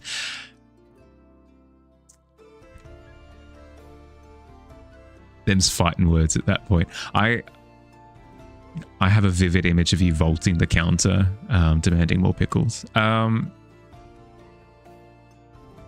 Yeah, I suppose if you're getting like a pre-made sub that's just already in the Bain Marie, you're not sitting there assessing how the sandwich is put together, but because it's being assembled in front of you, you can kind of identify things as being stingy. Same with jalapenos. You want that stuff piled on that? Yeah, fair. Have I heard the Aaron Game Grumps destroy with spinach somewhere? Yes. I enjoy the rant, but I don't fully take on board the criticism because I know that he's memeing. One pickle on each. It's not so bad. I get pickles on my Subway sandwiches and they're not so stingy. You've asked for more jalapenos before and you got more. That's a good point. Davey, have you asked for more before? Would they charge more, I suppose, is the next question. More jalapenos, please. It's an extra $50. What an ordeal. Your wireless adapter was broken or frozen or something. Fixed it, thank goodness. Yeah, my router just kind of stopped earlier today. I freaked out a little bit because it was only a couple of hours until stream. Could confirm with 2 thumbs that you sent the ones to be used. Let's have a look. There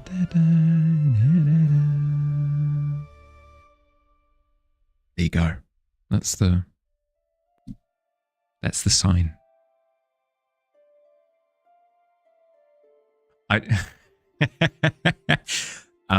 It does bamboozle me a little bit in spy movies when they're in public and people are watching them and they go to use sign language to communicate with each other, and one of them turns to the other spy and goes, and then the agents that are tasked with following them have no idea what they're saying to each other. I feel as though that's pretty transparent at that point. That's the sign. Move. Yeah, go. You just say everything, please, and more, please, when they ask, to be fair, a foot long, you're nearly asleep in the afternoon. The thing that makes me raise an eyebrow though is the private ownership and the fact that these standards are different between like franchise locations, because that's a good point. It might absolutely work for you, but then for other people, if they tried the same thing, then they don't get the same outcome, you know? They give you a look that as an autistic person you can't decipher. The classic, they might be judging me, but I've got no way of telling. Yeah, no, I know the look. I know the look. The complicated pull a face. Oh, good Lord. Start pulling out the charts. Didn't get charged more? There you go.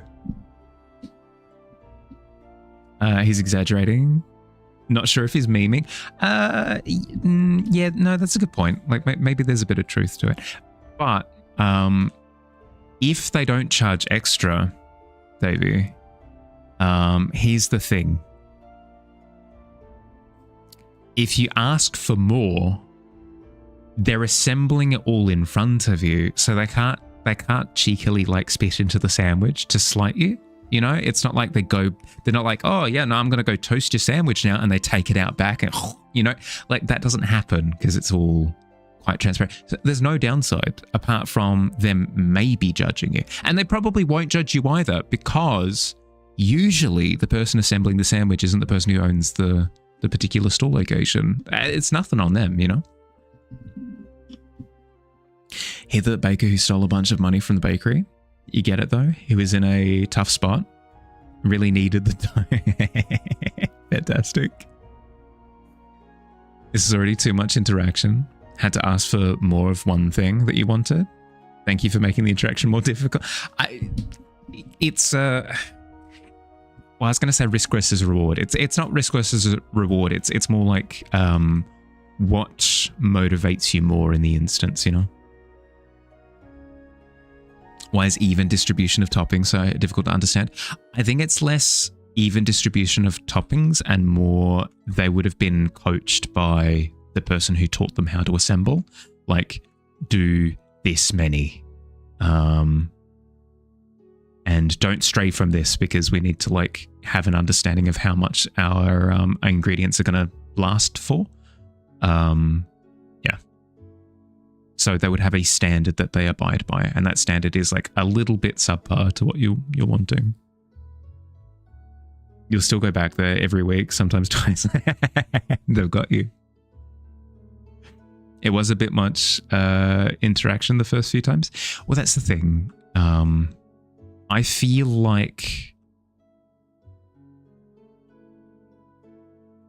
it's similar with, I mean, I'll say all of this and then you'll go out there and ask for more pickles and then they'll vault the counter and beat you up. But I feel like it's similar to exposure therapy, where you're anticipating like, they're gonna be thinking about me. They're gonna be like, but then it turns out they don't care. They're just waiting for their shift to end.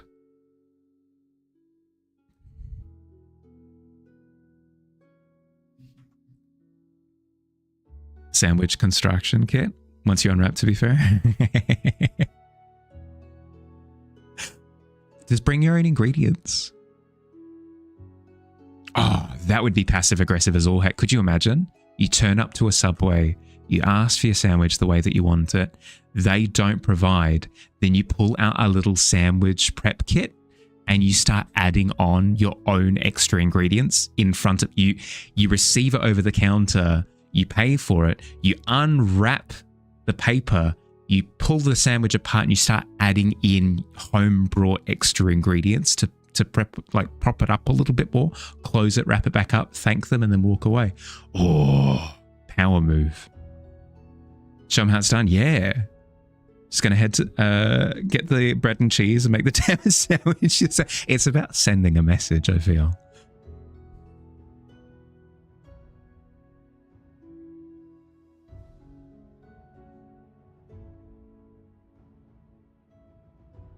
Stare into their soul.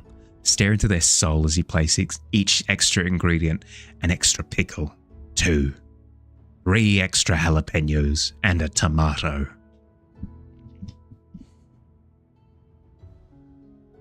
They'll never slight you again, especially if you insist on doing it every time. I go to that Subway 3 times a week.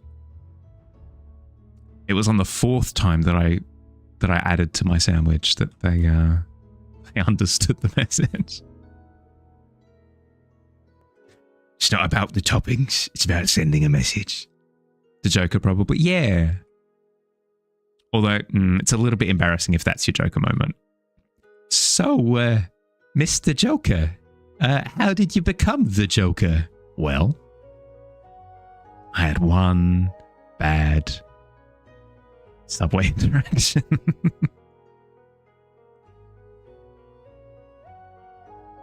Supervillain origin story.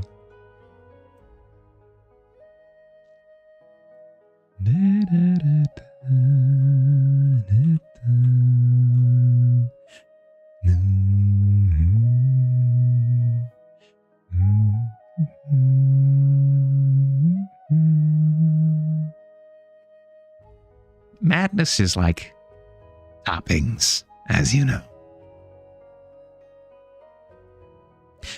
My father was a Subway employee and a drunk.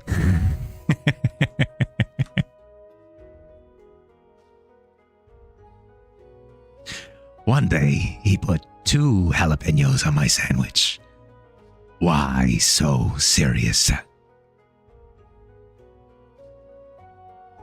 Will my favorite color still be the same when I'm old? Well, I'm old now, and I can attest that it changed. My favorite color used to be a green, like a pretty conventional green. It then turned into a pretty conventional blue. It then turned into a pretty conventional orange. And I'd say that my favorite color now is something akin to this, like a lilac or a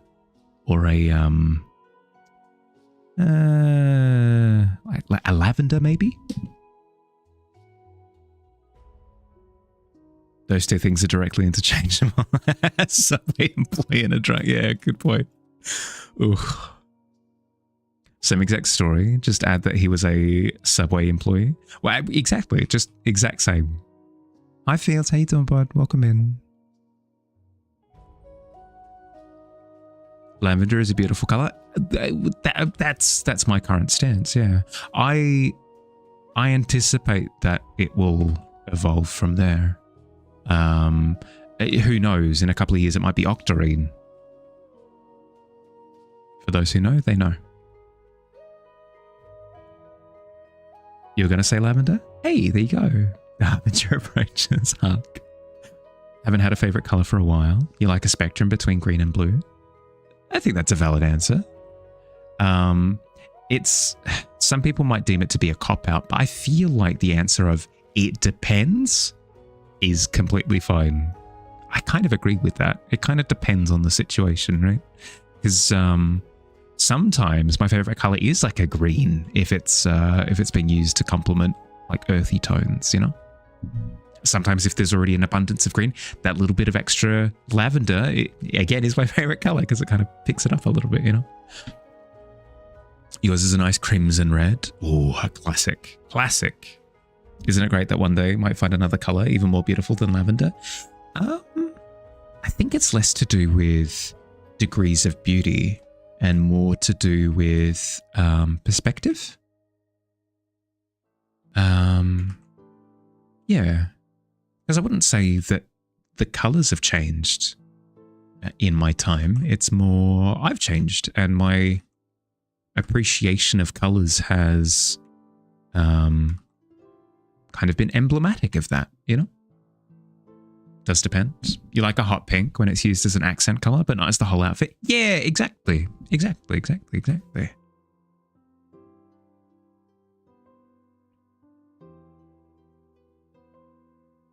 Maybe my appreciation will wider in a sense. Yeah, yes. I completely agree. I'm sure I'll go through periods of time where black is my favorite color. Sadness is my favorite emotion.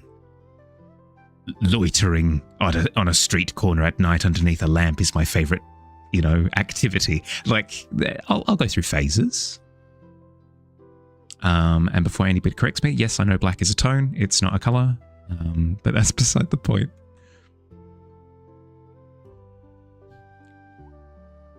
Funny how color is relative, and yet we just throw on what we like and head out in the world, hoping for the best out of chaos. Well, that's why sort of building a little bit of self-confidence in what you appreciate for yourself can be so liberating. Because if you sit there worrying about like, oh, my wardrobe isn't up to snuff, perhaps people aren't going to appreciate my color choice for today. It's too much. It's too much. If you're happy with your outfit, go for your life, Learning art feels like a widening of perspective and understanding. The storm of discovery, 100%. It feels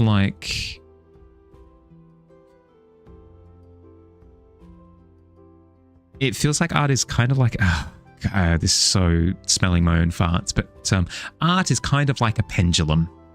I tend to find that I swing from art is about expression and discovery to art is about rules. It just keeps swinging between these two states at all times. At the end of the day, I'll just accept that it's both. But I go through periods of time where I strongly believe in one or the other. Art is not like milk. Don't curdle your explanation, please. Maybe art is both and neither. A superstition of sorts. If we get that reductive, then we can be like, the universe is your own perception. I mean, you can look through that lens, I suppose. But I feel as though when you break things down that much philosophically, when you start going like, a chair isn't really a chair. It's just a shape that we have deemed to be a chair. For what is the difference between a stool and a table? When you start getting to that degree of not psychoanalysis, when you get to that degree of philosophizing, I feel as though you start missing the forest for the trees.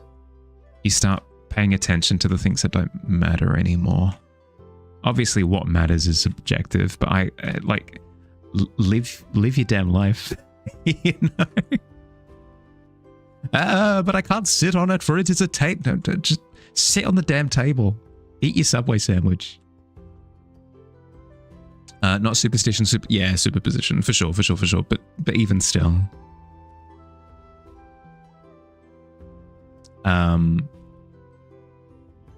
That's what I tend to be at my healthiest mentally when I stop trying to break like descriptions down. If you don't draw fast enough, it'll go bad. Yes, I suppose it's like milk in that way. Touche. The whole stool table thing is so freaking dumb. It's clearly a matter of proportion.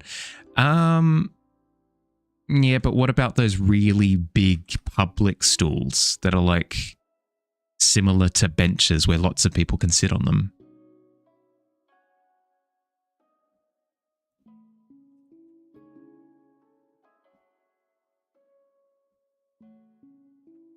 Or what about like little coffee tables that are at stool height and are small? So it could totally be a stool, but it's deemed to be a coffee table. It's meaningless.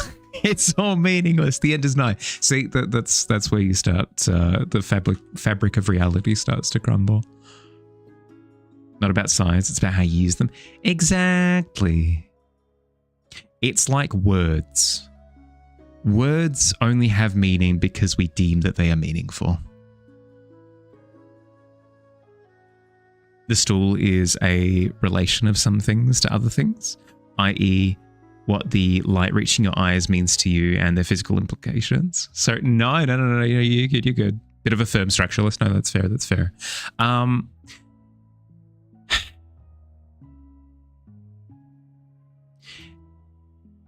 yes, it fills a purpose, and a stool can become a table depending on what you use it for. So I suppose in that way, labels have meaning, sort of.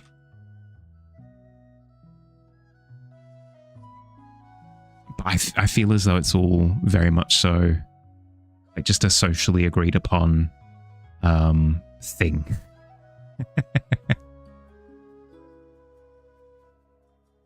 It's like words, use them or lose them. Yeah, exactly. Use the damn stool or I'm going to steal it.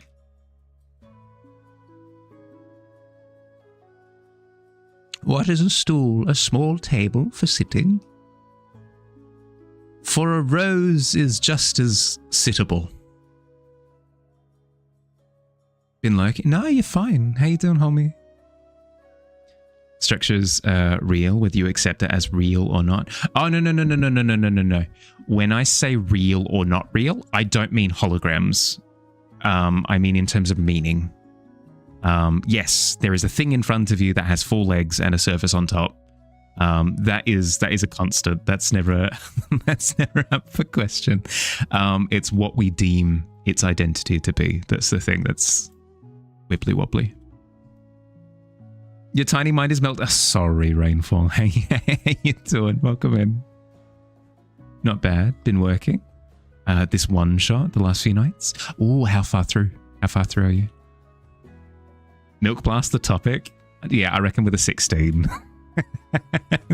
The philosophizing spirals out the tavern window. I'm a materialist? No, you're fine. I've done big things, but never informed big things. I never studied philosophy, actually, for real. I think it's fascinating. I think I'd really enjoy it. I enjoy deep diving into things, but it's one of those things that I've deemed is less important than my choices. And I've choosed very good. I've chosen to pursue art, so I've deemed that to be the most important thing. Too much reading, yeah, boring. No, it's not boring at all. It's just, it's the type of thing where I would pick it up as a hobby if I didn't have another passion, I think. I think you got to the point that you have it runnable. Nice. Especially given that it's going to be your first one. I wouldn't overthink it too much. You'll understand pretty quickly where you've got things. Like once you've started running it, you'll deem like, oh, for next time I could have this. For next time I could have this. For next time I could have this. Actually, Halmi, if you want a little bit of advice for things that you could have on you, that would be quite helpful. Let me know, and I can quickly give you the rundown. It'll be very short, but there are a few things that I refuse to run D&D without. You studied fine art. Look where that guy getting into arguments with Reddit mods about what art is. It's fun. Philosophizing is fun. It's just I don't find meaning in it. I find that it's quite it's a little bit hollow, at least for me. It's nice to kind of understand it, but I feel like the brass tacks of philosophy is, well, it's just my opinion, man. It can be based in reality to some extent, but that final step in philosophy is always, this is what I choose to believe. It can be informed, but it's still a choice. Yes, please. Who cares what art is? Go draw a box, you nerds. That's where I've ended up. An idiot has more fun. Exactly. I'm happily an idiot. I'm happily an idiot. Okay, so Halmi, things that I would not run D&D without. You don't need to go this in depth. But I'll just tell you what I prepare. I have a list of names with 3 columns. Male names, female names, and gender-neutral names. I do 20 of each. You don't need to do that. You don't need to go that hardcore. You can just have like 10 random names. Gender be damned. That can fit the bill for you. So a list of names. I have a list of information that the party could learn that is important to the outcome of the one shot. So for example, if the premise of the one shot is going down to the corner store and buying milk, if that's the entire premise for the one shot, maybe some of the info that they could learn along the way is, where's the corner store? How much does it cost to buy the milk? What is milk? Why do I want milk? Like that sort of thing. Have a list of all the things that they could learn, so that way when they're interacting with NPCs and looking for clues and stuff, you can kind of sprinkle it in, layer it into the cake recipe. It makes the distribution of information feel more organic when it can kind of come from any direction depending on what they do. And then the last thing that I have at all times is I'll have a list of 20 random things that could happen. They don't need to be combat encounters. It could be something as simple as somebody tries to pickpocket them, or a carriage comes down the street that's being pulled by a giant rhinoceros, or it could be it starts to rain. Just something random, just so that when it feels like things start to slow down a little bit, you can throw something at them to kind of give them something to interact with. It doesn't need to be constant, and it doesn't need to be every time there's a little bit of a break in talking, but it's a feeling thing. This isn't very helpful. It's a vibe thing. If you feel like they're losing momentum, give them a little bit of time, but if it feels like they're really approaching a bit of a dead end, you can throw it into the mix and it just starts to spice up the environment a little bit more. It makes it feel more lived, like the world is alive around them. Things are happening, you know? Those are the three things that I bring to every session. Names, oh God, names, random encounters, and... Names, random encounters? What was the other thing? God... I'm terrible at this. Clues. Names, random encounters, information. And milk, of course. You can only draw stools. I mean, everybody has their specialty, right? Taken to calling, all the 3D guy, computer nerds. This quest intrigues you. The quest of hunting for milk, of course. That's not things that you thought of. Thought it's quite linear. It can be, but your players might decide, oh, what's in that building over there? And if you don't have anything planned for that building, maybe they open it up and somebody's inside and they're like, who's this person? You have to quickly give them a name. And if they go talk to that other NPC, like, for example, in the milk quest example, they might go to a random house and be like, hey, knock, knock, knock. Do you know where the corner store is? You know? And if you've got that as a clue written down already, you can give that piece of information to that random NPC that they've flagged down, you know? You don't have to be super, super, super detailed about it. Like, you don't need to write down anything that they could possibly find out from everyone, but it's just the important things to the quest specifically. Yeah. So a piece of information that you might not include would be something along the lines of, when is the next public holiday? Who cares? It's not important to the quest, so you don't write it as part of your clues. And if the players randomly ask you that question, you just make something up on the spot that sounds nice. I've broken the illusion. I've broken the illusion that D&D is all pre-written.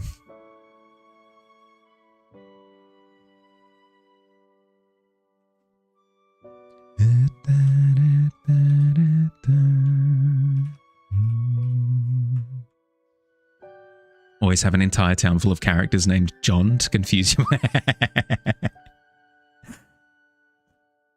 It can actually be funny to name two NPCs the same thing, just to add like that extra little bit of, that's fun. John Johnson, of course. You might think of those. You do have 1 to 2 weeks to think of the extra details. Yeah, there you go. The random encounters, again, don't need to be super detailed. They don't need to be super exciting either. It could be something along the lines of, as they're walking down the street, they see a bit of graffiti, like on one of the buildings, and it says something funny. Or It could be something along the lines of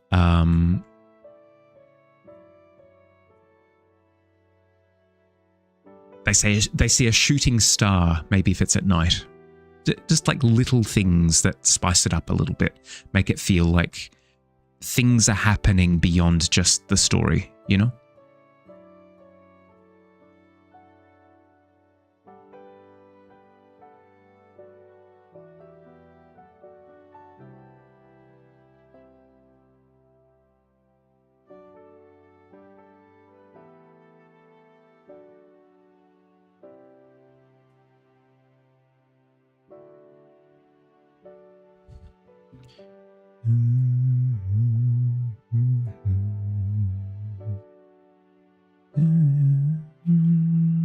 Didn't quite understand what I meant by combining the two thumbnails. Please clarify. Oh, of course, of course.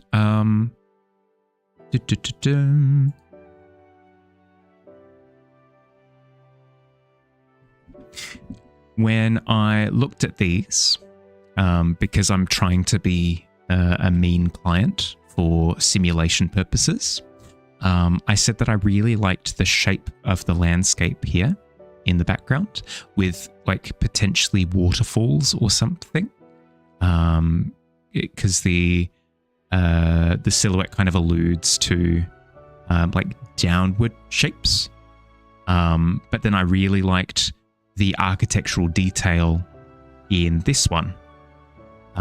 So set this type of architectural detail of the one on the left into the natural landscape of the one on the right.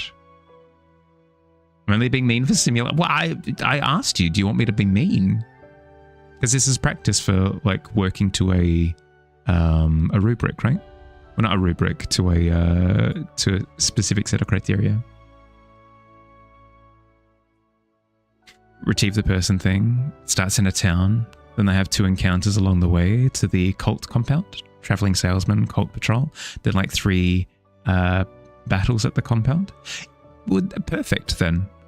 If you know that they're going to be traveling from a town to a compound, random encounters might be something along the lines of they hear howling in the forest if it's at night, or they see a squirrel like scaling a tree, or maybe they see fun like weirdly colored mushrooms growing on the path next to them, or they see that like there's a fruit tree that's been completely picked except for a single golden fruit.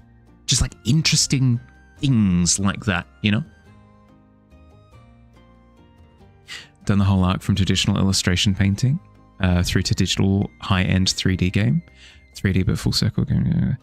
Rather than back to traditional additionally rather than a choice. Best digital artists that you've worked with have a solid art foundation in your experience. 100%. 100%. But it's always what you want, right? If you want to be a super foundationally like rock solid artist who can be super flexible, can do anything, blah, blah, blah, blah, that's one thing. But if you want to be an artist that has like a particular voice for a particular thing and you're not interested in developing anything else, that's valid too. Watches a deer, kicks a skunk into the next kingdom. Yeah, just like little scenarios and stuff. Have a think on those. Perfect. If you've got any questions, homie, feel free to ping me. I can explain further, or I can help with a couple of examples if you want. Just let me know. I want the first thing. Give me that. Yeah, you can do the first thing. Digital, traditional. It's all just tools that you make use of. Yeah. It's a choice as to what you want to develop. Always be curious. It can be helpful to shop around a little bit as well, especially when you're starting out, if you're not sure what you enjoy. You can mess around with different mediums and stuff. Art is a choice. Art is a choice, correct. That feels like a meaningless platitude again, though. Everything's a choice, more or less. Like, yeah, kind of.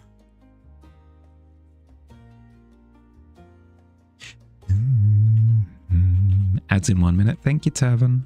Appreciate it, bud.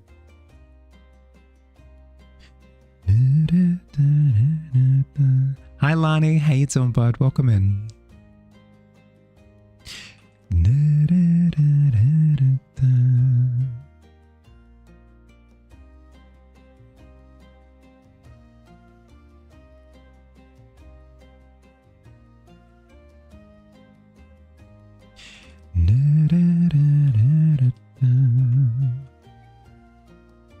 How you doing, Lani? It's been a while. How you been?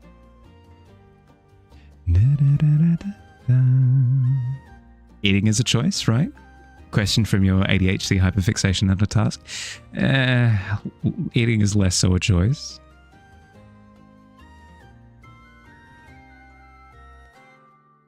That was a transition.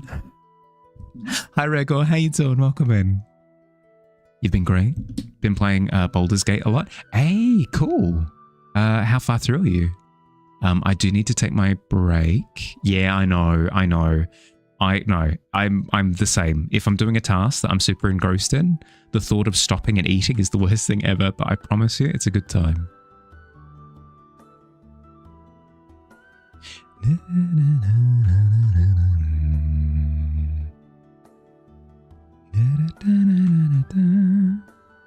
You gonna dip and try and get a bit more rest than the last few nights? Yeah, please do. Go sleep. Thanks for hanging out, Helmy. Look after yourself, bud.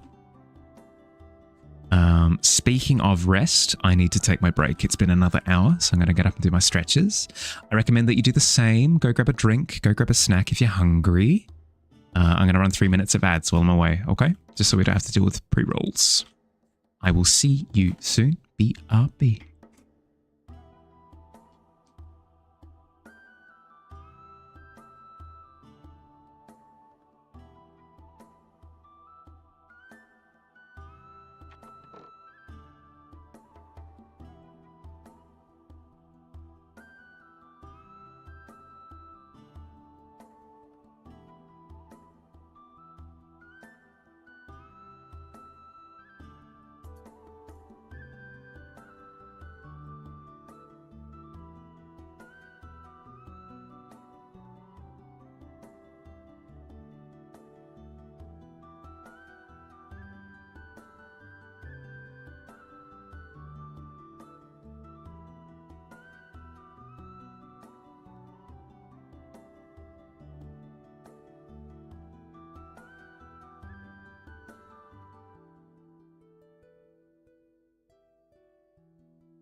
Back a little bit early.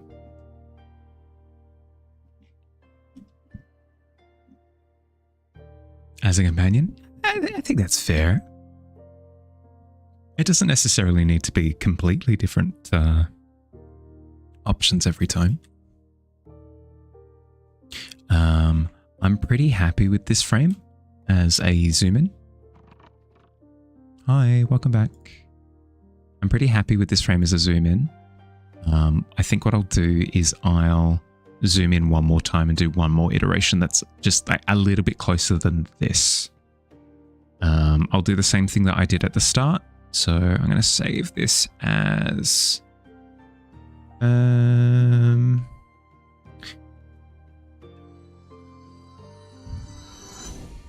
Hi Noodles, how you doing, bud? Hell yes. You left the girls alone while you ate dinner and they drew bums. They drew bums! Absolute menaces. Daybreak. Zoom in 1. Okay, so we saved this. Now, I'm going to collapse these down. Merge. Please. Thank you. I'm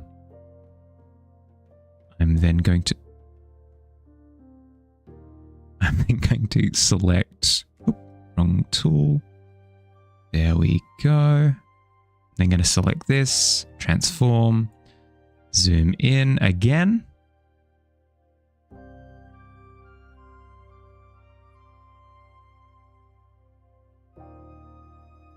And use this almost like a smear frame during like a rapid zoom in, just to bring some details to the foreground, just so that when we switch to this perspective, it's not out of nowhere, you know? So I'll start bringing some of these vibrant oranges in. I'll start sort of riddling it with holes, just to give it that same feeling so it doesn't just snap from one to the other, you know? Doing good? How am I? Playing a new game called Solarpunk, and you love it. Oh, what's Solarpunk? Sounds like a resource management game. Correct me if I'm wrong. Oh, they drew big bums. Oh my goodness. That's horrific.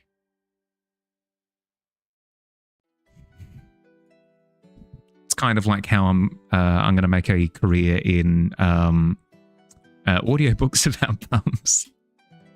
That's how I make my living. How have I been recently? Yeah, good. I moved house last month, so I'm in a new place. This has been a long time coming. I've spoken about wanting to move for the past 3 years, give or take. So I'm really happy that that's finally happened.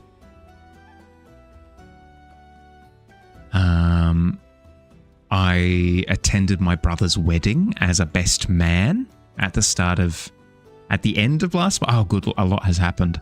At the end of last month, I attended my brother's wedding as his best man. I gave a speech and I didn't vomit and then pass out. So we take that as a win. But overall, no, I'm doing good. This is the most nothing response ever, but it's true. I'm focusing on improving as both an artist and a streamer at the moment. And I feel like I don't know. It's all vibes. I feel like maybe I've gotten better at something. Congrats. Thank you.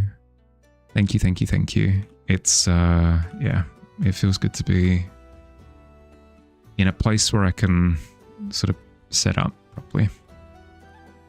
It's pretty much that airship that you upgrade every time, over time, and explore some islands as you play. It's cool. Hey. So almost like a combination between... Sounds similar to almost like a... what's... No Man's Sky, but your development isn't on the planets, it's on the ship. Kind of? Maybe not the same kind of graphics and stuff, but similar kind of premise. Rafts and planet crafter energy. Yeah, okay, cool. I wasn't the best man. I was the goodest man. No. I was the best man. Best man there, without question. I had a title and everything. Isn't the best man. Isn't the best man, he's the only man? I mean, I didn't check per se. I believe there were other people there who considered themselves men. From a time where when men were men and trees were men and the wind was men.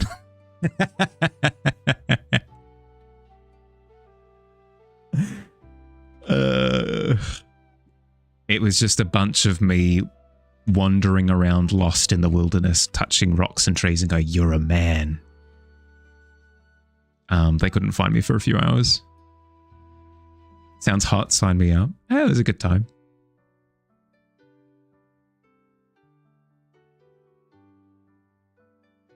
No, but that sounds cool. Probably not my speed noodles, just because I've reached a point in my gaming career where I've become cynical. I've become cynical of video games. I have identified what I enjoy. I've identified what I don't enjoy. I'll contradict myself constantly, but I'll still stand by my standards.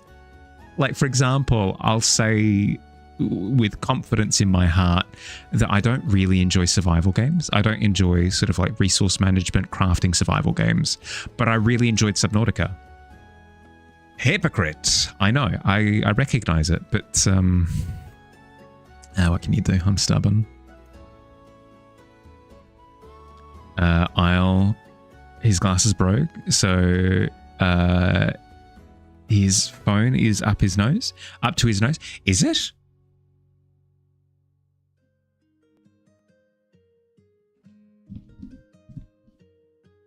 Hurricane wind? No, hurricane men. Digi, if that's the lens that you want to see the world through, Godspeed. Godspeed, my friend.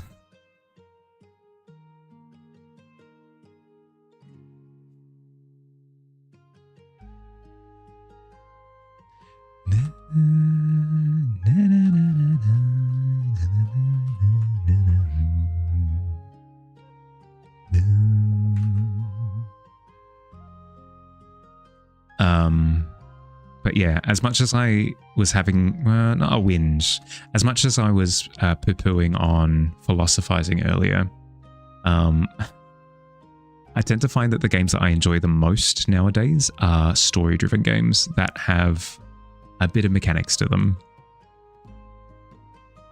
I don't enjoy video games. I enjoy stories. It's kind of true. I guess it's because it's what I'm interested in improving at the moment. I mean, I'm fascinated by storytelling, the mechanics of it, the act of storytelling. What is effective storytelling? What do you deem to be a good story, you know? So, especially with video games, because it's something that you actively interact with, if it's a good game, I find that interaction to be really engaging. Very blind. So Isle's glasses broke, so his phone is up to his nose. Oh, right. I understand now. Sorry, took me a second. No, I can relate to that. Whenever I get a haircut, I have to take my glasses off, obviously, so that the hairdresser can do what they got to do. And I have to quite literally put blind faith in them because I have no idea what's going on. It's all just men. Always has been. Always has been. Totally understandable. Yeah, but also, I don't know. Somebody's going to kick me off my high horse.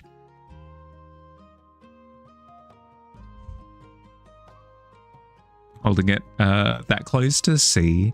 Well, that's the thing is, if I want to read, for example, with my glasses off, I need to hold something right up to my face. You could do that. This does seem like a thing that Billy could do and would do enthusiastically now that I think about it. Hey, Pixie, how you doing? Welcome in.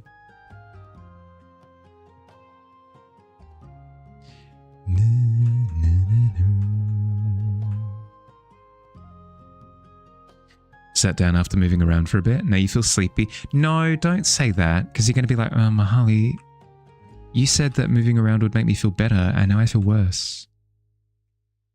Why did you lie to me?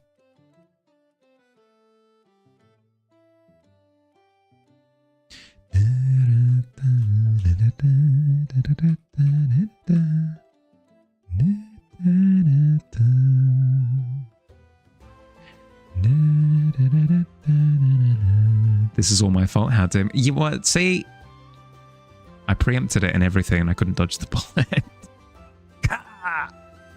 Struck us true.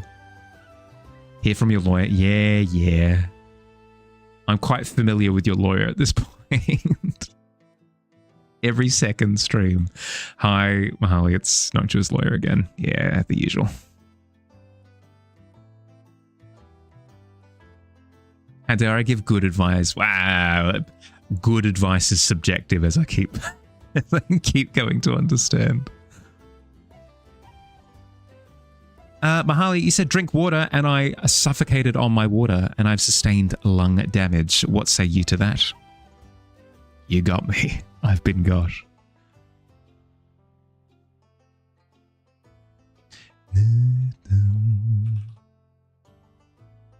Okay, we could desaturate the pink here and start to like, almost like your eyes are acclimatizing to the desert. So the focus becomes on this and less on what is literally all through here. Have hired the bestest magpie. Oh, good lord. I've been swooped by a magpie before. You know that magpies are heckin' terrifying?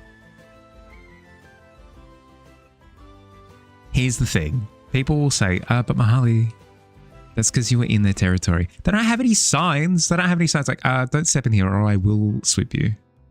If you stand next to this tree, you have basically declared that you're a military target of me, personally. Hold on to your butt. Military? More like me-litary. Get swooped. Mine aren't real magpies. They're just called that because people saw a black and white bird. Isn't it the opposite?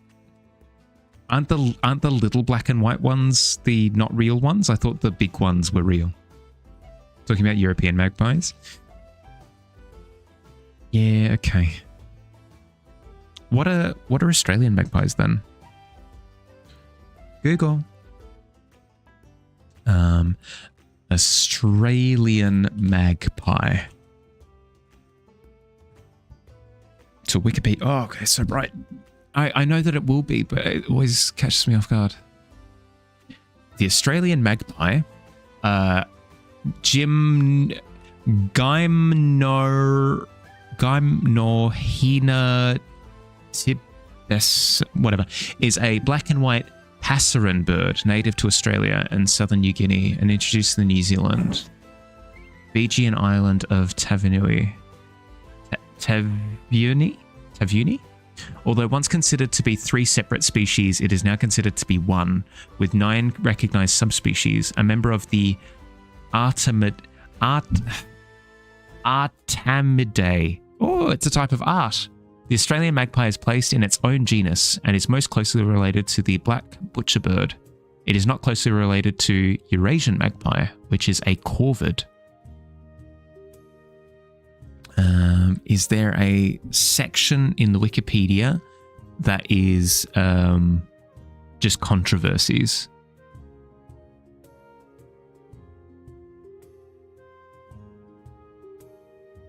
No, there is not. Heck. Are Australian magpies real magpies? The most important question.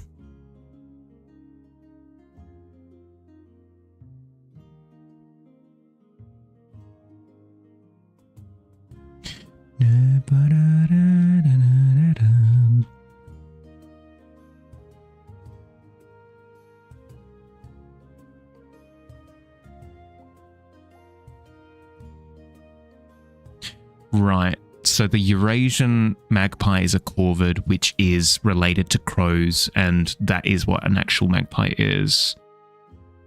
Whereas the Gymnohina tibican is the family name of the Australian magpie and is therefore not. Yeah. Okay, whatever. Obviously, you hide a real corvid because they're smart and like shinies. Apparently so. Australian ones aren't even corvids. Yeah. Checkmate. You win.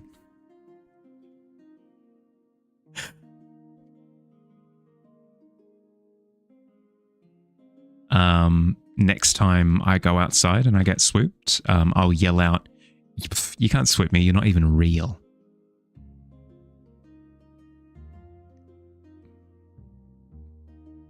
New counter discovered.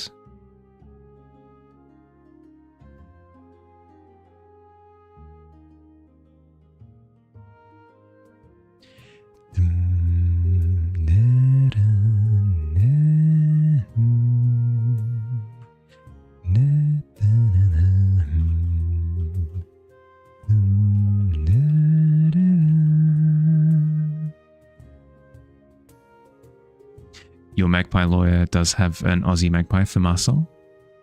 I was going to say, I feel as though, I mean, obviously I'm going to say this because I'm only really familiar with the Australian magpie. I feel as though magpies have always really been known as big, aggressive birds.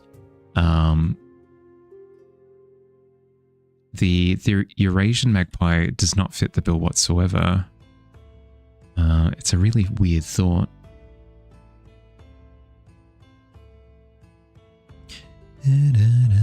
When I say aggressive, territorial, you know what I mean.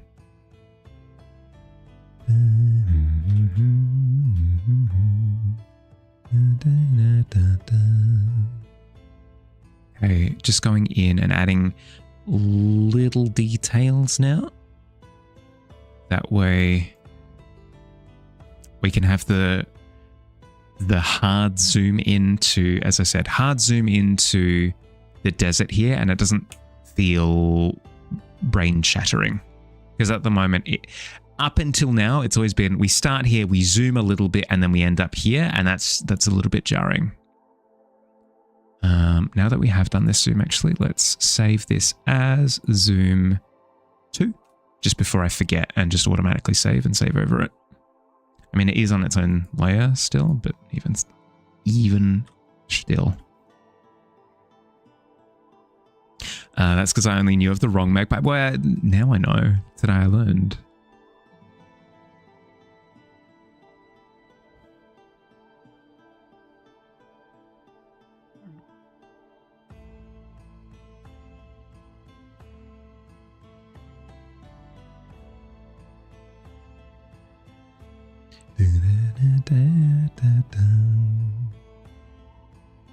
Which you won't fault me for. It's all I knew. Exactly. I was but a wee lamb. Can't generalize based off of them. I don't know. Our magpies are pretty cool. I just don't know what to refer to them as then. I know. I shouldn't change how I refer to them as, but still. I'll just call them Australian magpies. Easy done. Fixed.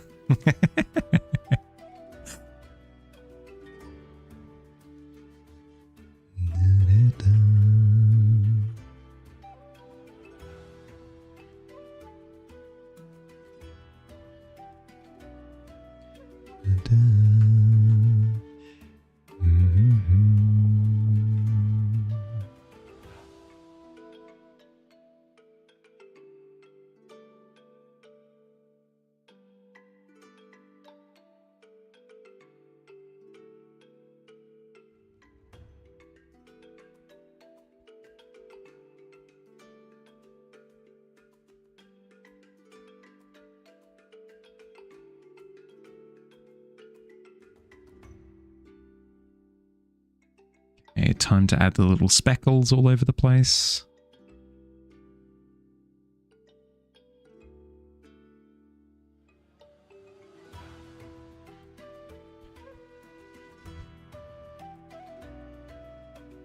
What am I working on today? I am working on the opening animation for stream. It's around here somewhere. Storyboard. I'm working on this storyboard, so I've got all of the keyframes that I want to use for it. I'm just going through and doing in-between frames now. So like I've got the image of Brink, and then I've got the desert that it zooms into, but I need like the in-between sort of zoom in panels to kind of bridge the two so that it's not as jarring as it currently is. Yeah. How you doing, bud? How's your day been? How'd you wake up this morning? Supposed to wear a white shirt to a function tomorrow? Guess what you can't find? Oh no. But you do have a white shirt. It's there somewhere, right?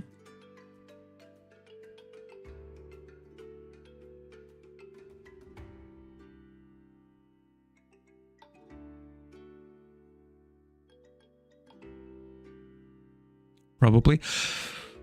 You got this. You got this. Will it into existence. What time is the... What time is the function? Is it the type of thing where you'd be able to swing past a... like a YD or something along the way? Heck, they'd have white shirts at... I don't know how. I haven't worn shirts in ages. Would they have a white shirt at Target? Something? Need to be at the Crown by 7:30 AM. Oh. Yeah, no, that's not an option. Is there someone that you'd be able to borrow a shirt from? Building we worked at? Yeah. Yep.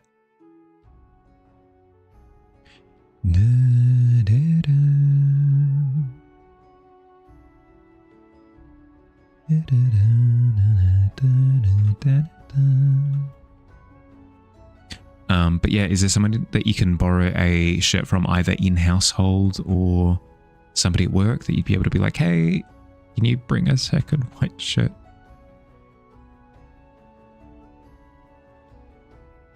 This is all backup in case you can't find one. You have one, it's just not white. Someone is having a conversation with you. They'll see that it's older.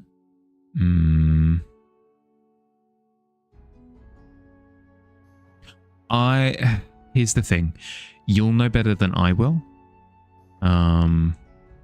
about how particular people are about these sort of things. If you understand it to be the type of environment where nobody will really care that much, then don't worry about it. Gonna take a white shirt with you just in case? Yeah, okay.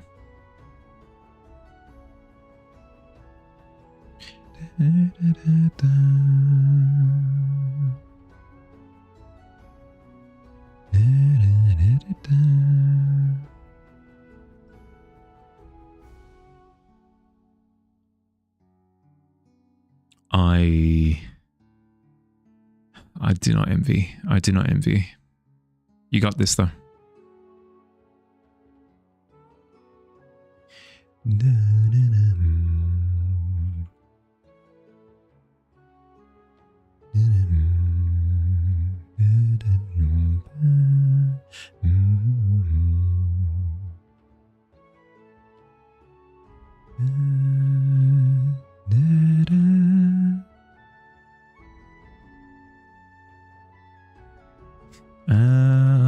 We could maybe have like a swampy area down the bottom here, like a little bit of marsh. Not marsh, but a bit of marsh. How much marshlands are on the Daybreak Dryland continent? Not marsh. Just a little.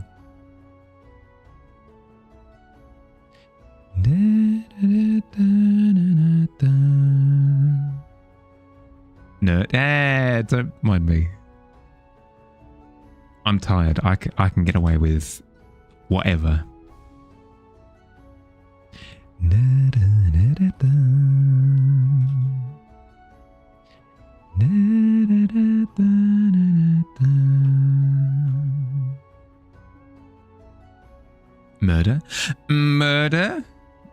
Imagine if that was how Poirot discovered that I was responsible.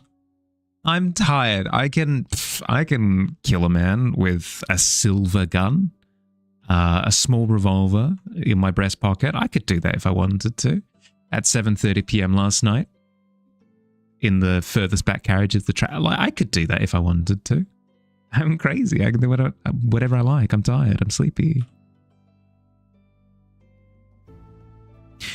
You're going to attempt to stream painting. Bonus library skins for 2 of your in-game characters tomorrow. A rabbit and an octopus. Hey, cool.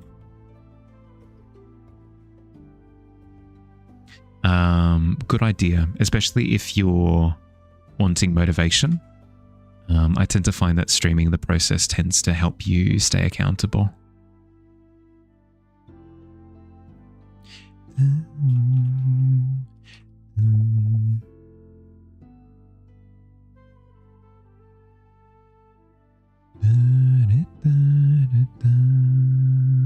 Speaking of murder, watched the first few episodes of Spider Noir. Was so good.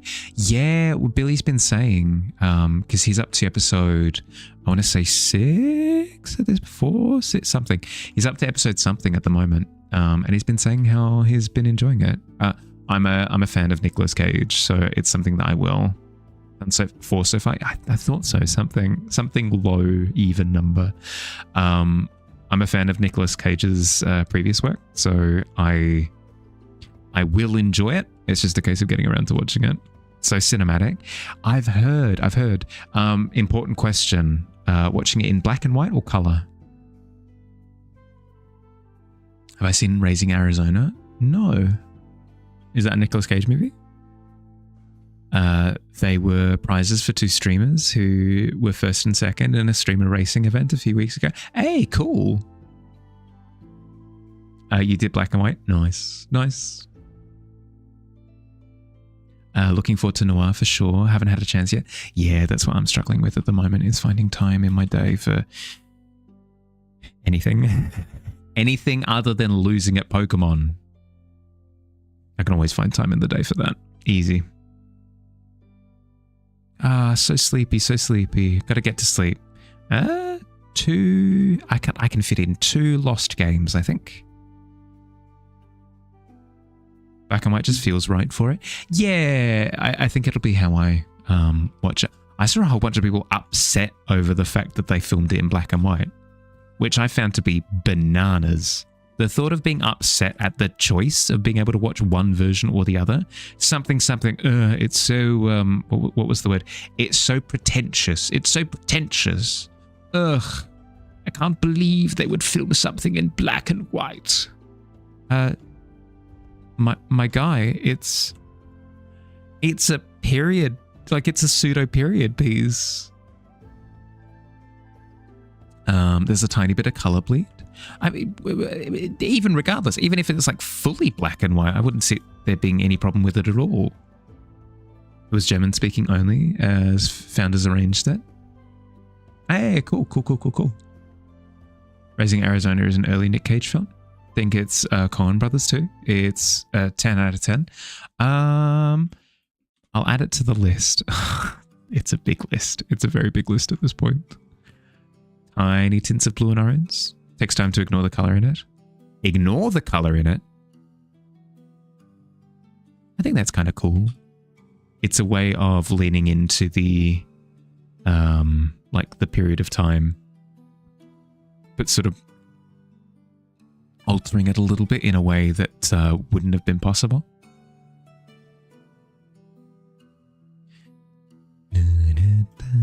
Adding an extra little bit of visual pop.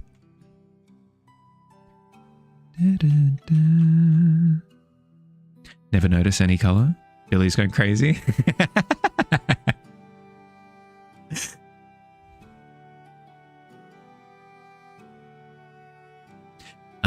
Good news. I got the results back and you're completely fine. So fine, in fact, that I think you're a little bit crazy. Not something you should say to a patient.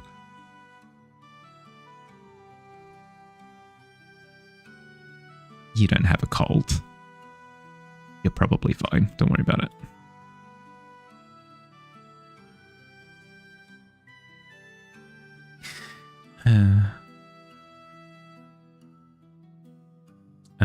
Looking where highlights curve. There's 100% a teeny bit of color. Billy's doing the thing again. Attention to detail. Gah. An admirable trait. Has his face up against the screen or something? No. Billy just has like a really good sense of like visual stimulus. I don't know how else to say it. He'll notice something that I've never noticed before and something that I've watched 100 more times than him. Billy's good at being crazy. Yeah, exactly. That's why they call him Bonkers Billy. I was wondering why people were calling him Bonkers Billy. That does line up.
Adding a little bit of red to the sand, just so that when it pops over to this, it's not as jarring.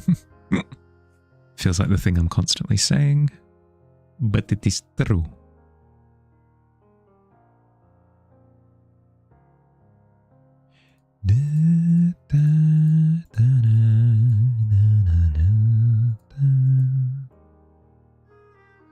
Progress? Yeah. It'll go from like relatively desaturated out here through to this kind of. I can open up the original actually. Let's do that. Zoom in one. So it'll go from this to this to this to this. Bit of a jump.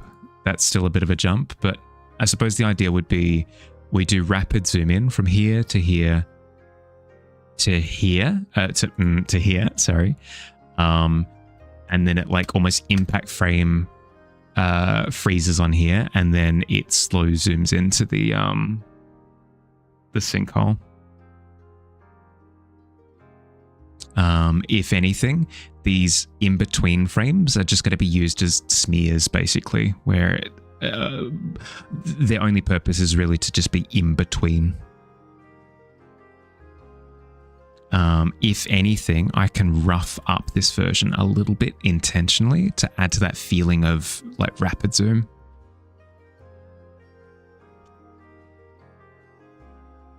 With Mahali doing the background theme song, just mouth noises and just me humming. No need to rough, can do with filter. Fair. No need to busy myself with that then. I can go through and clean up a couple more of the other frames. I'll add a little bit of extra texture.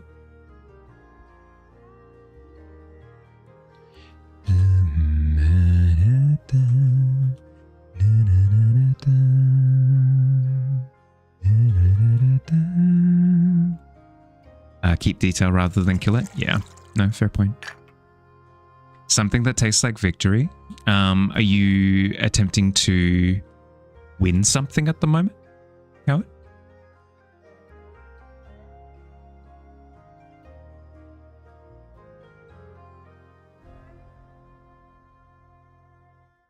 Okay, we'll keep that. then the next one that really needs work is the tavern door. So I'll jump over to that. Where art thou? Please don't tell me that that's the one that's been kicked. No, it hasn't. Excellent. Because I can right click on CSP and it brings up all of my recent images. This one is quite far down in the no, this one was like a completely different project that has now I'm attempting to repurpose it for this. So if I'd lost access to this, it would have been annoying to hunt it down. You have one altercation with neighbor that had police intervention. Hey, so no need for victory drink. Oh, so need victory, right? So the drink isn't to give you victory. The drink is to celebrate victory. That's fair. That's fair. That's fair. I'm not going to ask Digi what celebrates victory because I know what the answer is going to be. Champagne would be a victory drink, right? Because that tends to be what people drink. Like Formula One, they waste all that champagne when they win the race, right?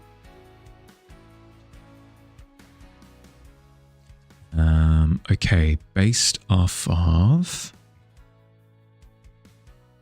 this image, the door would have a bit of bleed light from that left side. We've got the nameplate above. We've got the wooden strut on the left. We've also got the wooden strut above. We've got a bit of a green glow across everything. Strut above isn't relevant. The nameplate above isn't relevant. Maybe that wooden beam we can add in quickly. That would be nice. Does you have a victory from a shoe? No.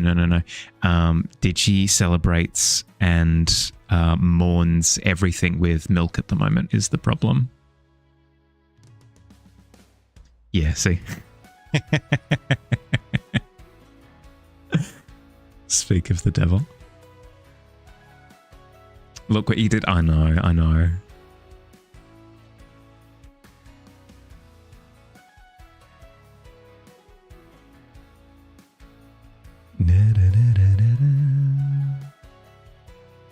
It's not asking. It's too late.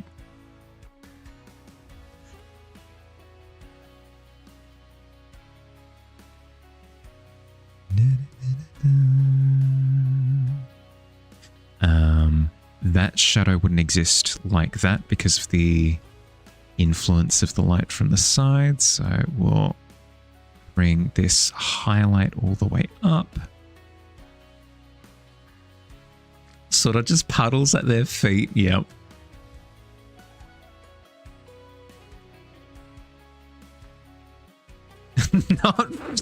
Don't.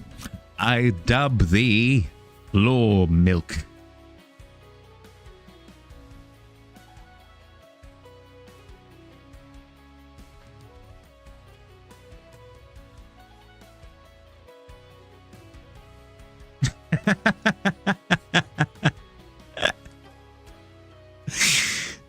Does it truly shock you, Kels?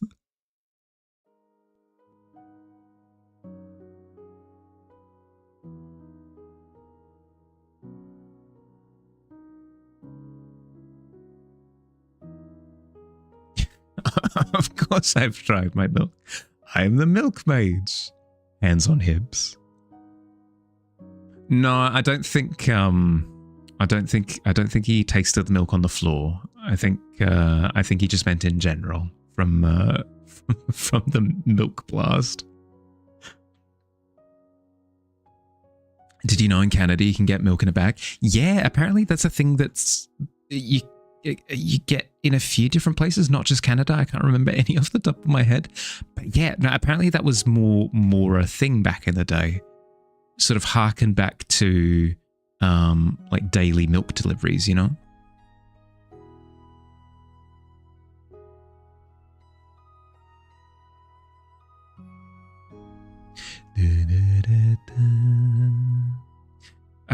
I hate my brain sometimes. Of course, based off of that, does everyone remember that stupid trend, that terrible, terrible trend where people would go to supermarkets, they would get 2 gallons of milk, like a gallon of milk in each hand, and they would go, whoa, and they would like trip, fall, slip, whatever, and try and make as much milk, like mess with the milk as possible in that instance. Of course, my brain goes, right, Canadian bag milk. Make a mess if you did that. Ugh. Don't recommend. Don't do it. Did not agree to a milk party. Nobody ever does until the milkmaid turns up, kicks open the front door. You create milk in a nearby jug. Yeah, on a 10, I reckon you make room temperature milk. And it feels about halfway. As a Canadian, bagged milk is weird. I guess my question regarding bagged milk is, how do you pour it? Because my immediate thought is you'd like brace it from the back of the bag, but that just, surely that would just kind of push all the milk out into, how do you not spill milk everywhere? I'm confused. You take a swig like Luke at the bar in Star Wars. Hell yeah. In the bad Star Wars. Yeah. Bagged milk is East Coast thing. It's sorted in a pitcher and corner is cut. Yeah, okay. Okay, no, that makes sense. I'm thinking more like plastic bag. Like you've got a bag. This is a terrible topic. You've got a bag of milk and you're like, okay, now what? Glass, how do I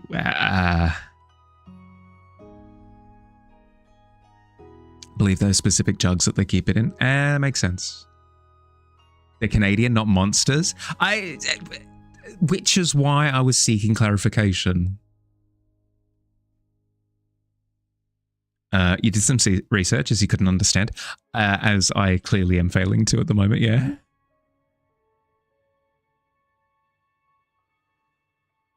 So it's like it's a bag that's in a container? Isn't that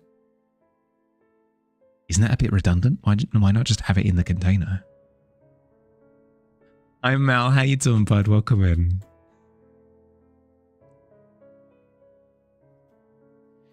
Nah, it's been a while. I hope you've been well.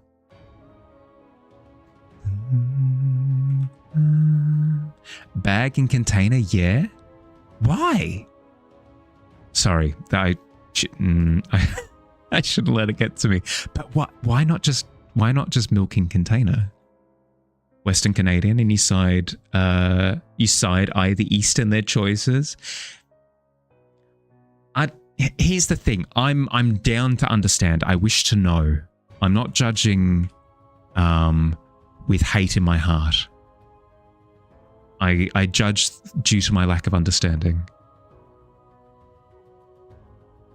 Aren't Eastern? They're weird over there. So you're saying that the grass is not nearly as green on the other side of the fence. Just imagine like you had one of those fake teat sack on a baby bottle and attach it to a corner and milk bag, hang it in the fridge, and it hangs in the fridge. That's just psychotic at that point. You'd need a specialized fridge. Been all over the place, but you're very happy to see you all here. Hope we've been well. Yeah, doing good. I gave the spiel earlier, but you know what? I'm not going anywhere.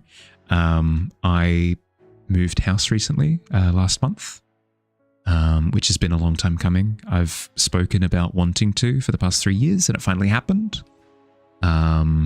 Then attended a wedding at the end of last month as well. So last month was quite hectic. This month looking to Stabilize. Looking to stabilize and get better at everything. It is a self-improvement month. If the grass is greener, it's fake. That or an insane amount of water has been used in the upkeep.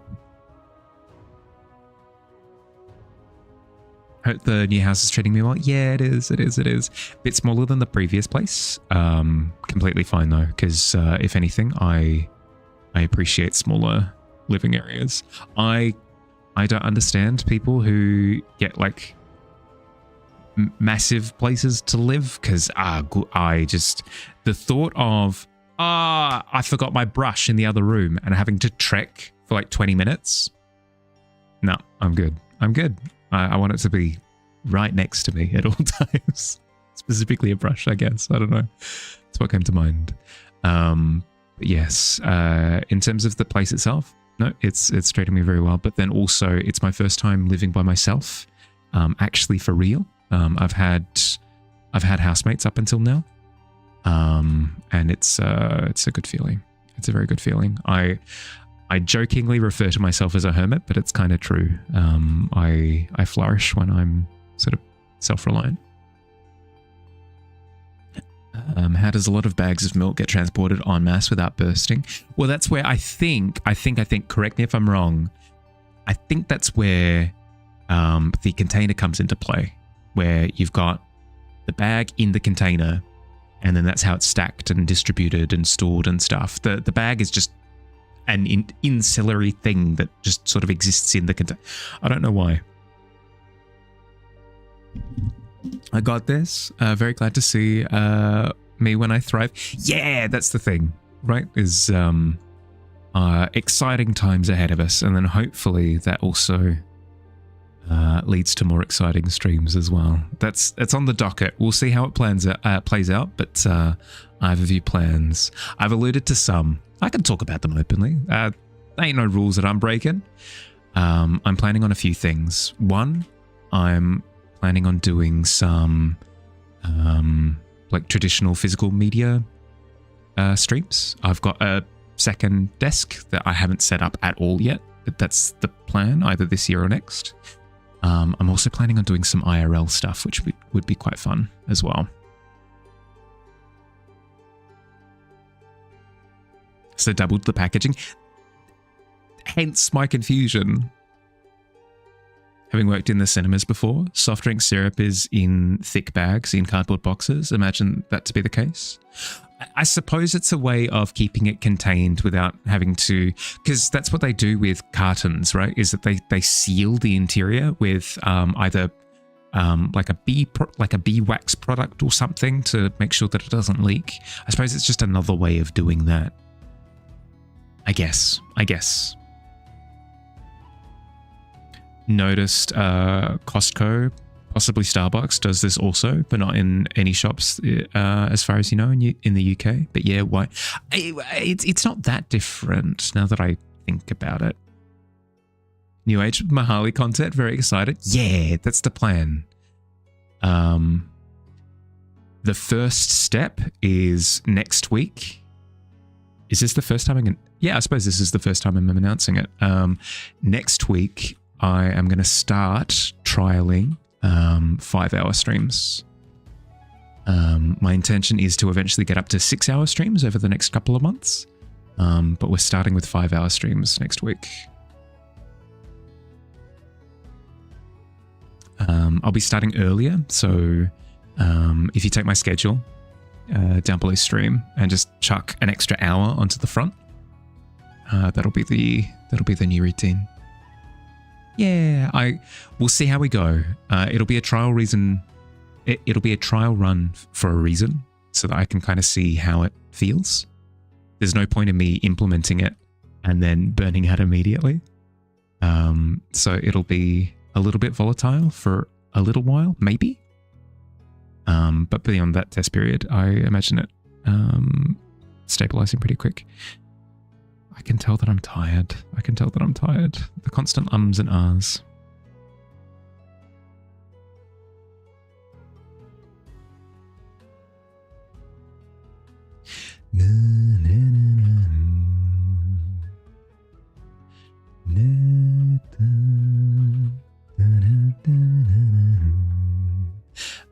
So the 4:30 ones. So my 4:30 starts would turn into 3:30 starts and then go through until 8:30. So the usual end time. And then the same thing with the 6:30 starts would instead become 5:30 starts and then go through until 10:30. The intention for the extra hour is more complicated. When it becomes 6-hour streams, I anticipate starting at 2:30 for the early ones, and then still at 5:30 for the later ones, and then going through to 11:30. I've got a visual medium. I can show you. So the 4:30 starts on Tuesdays and Thursdays. They would eventually become 2:30, and then they'd go through until 8:30. So those are my early streams. Then my late streams would be 5:30 to 11:30. You must away, the sun doth rise, and you must set to beds with you. Yeah, please, please, please. Look after yourself, bud. Thank you for hanging out. Sleep well. Cracks the whip. Hooks Mahali up to the Matrix. For what? I mean, I'm down, but I must understand why.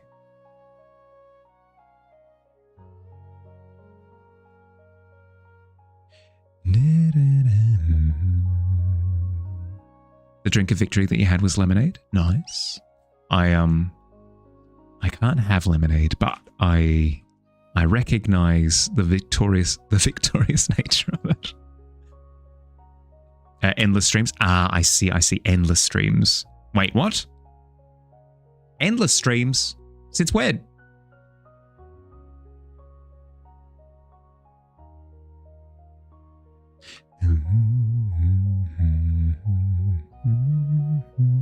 Hang on.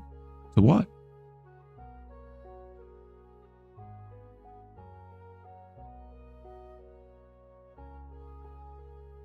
What did I say? Huh? Did I accidentally do an oopsie? Lemonade? Can't have lemonade? Misquoting. Oh, misquoting me. Right. No. I thought I thought that was off the end of what Coward had said. Must be told story regarding me and my inability to have lemonade. It's on two fronts, actually. Lemonade provides me with a debuff for two reasons. One, I can't have anything with a high concentration of sugar. And then the second thing is I can't have anything with lemon flavoring. Both for the same reason, actually. Things that have lemon flavoring in them give me migraines. Same thing with anything with high amounts of sugar.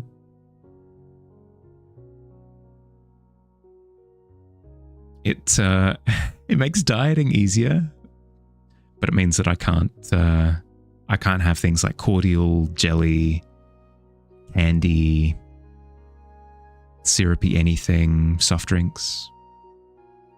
That's unfortunate. Nah, it's not the end of the world. It's been like this for a decade and a half. I've gotten used to it. I still get to have my treats. They're just not super sweet. Chocolate I can still have. Some types of ice cream I can still have. Some types of cake I can still have. Yeah. There are exceptions to the rule. Plus, I can, if I want to, I can just take the debuff. I can be like, you know what? This is going to suck. I'm going to see colors for the next couple of hours, but I really want to enjoy this ice cream, whatever it happens to be. But I will admit that I haven't been tempted to do that in a very long time. artificial and or natural flavoring. It's weird with the lemon flavoring. I think it's like a concentrated lemon flavoring because I can squeeze lemon on something and I'm fine. But as soon as it's lemon flavored, like I can't have tea that has lemongrass in it for the same reason. It's weird. I don't know why. Here you were thinking it was going to be some extreme fiasco regarding lemonade. Oh, where it's a self-control thing? No.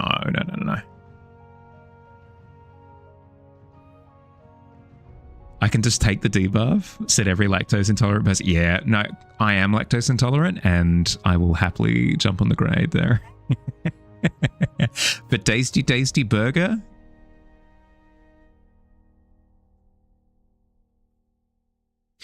Once fell into a pool of lemonade, feared for my life, never touched lemonade again. No, nothing so dramatic, nothing so trauma-inducing. Because that was the thing. I used to get migraines something fierce all through my later school years. All through my teenage years, I used to get massive migraines and I had no idea why. Slowly but surely through a process of trial and error, I eventually discovered a few things. You're going to guess the carbonation? That could be a thing for if you've gotten some certain surgeries, it's recommended that you don't have anything carbonated. Nothing like that. Nothing like that for me.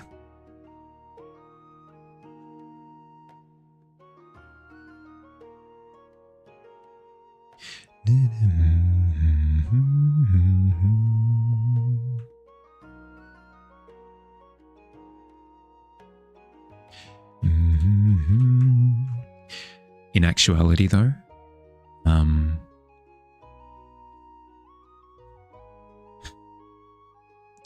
lemonade killed my father, and ever since that day, I can't do it. You know, it's just never been the same. Whenever I look into a glass of lemonade, I see it. That one can of Schweppes.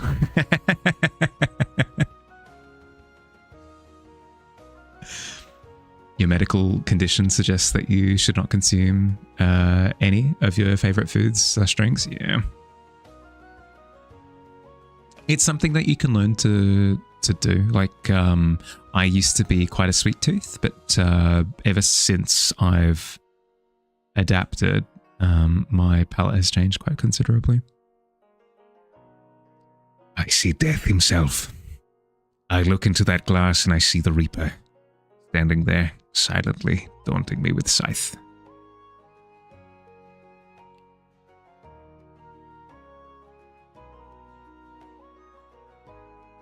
Must need some lemonade. Slides forward a picture of Lemon Grab from Adventure Time. Ah.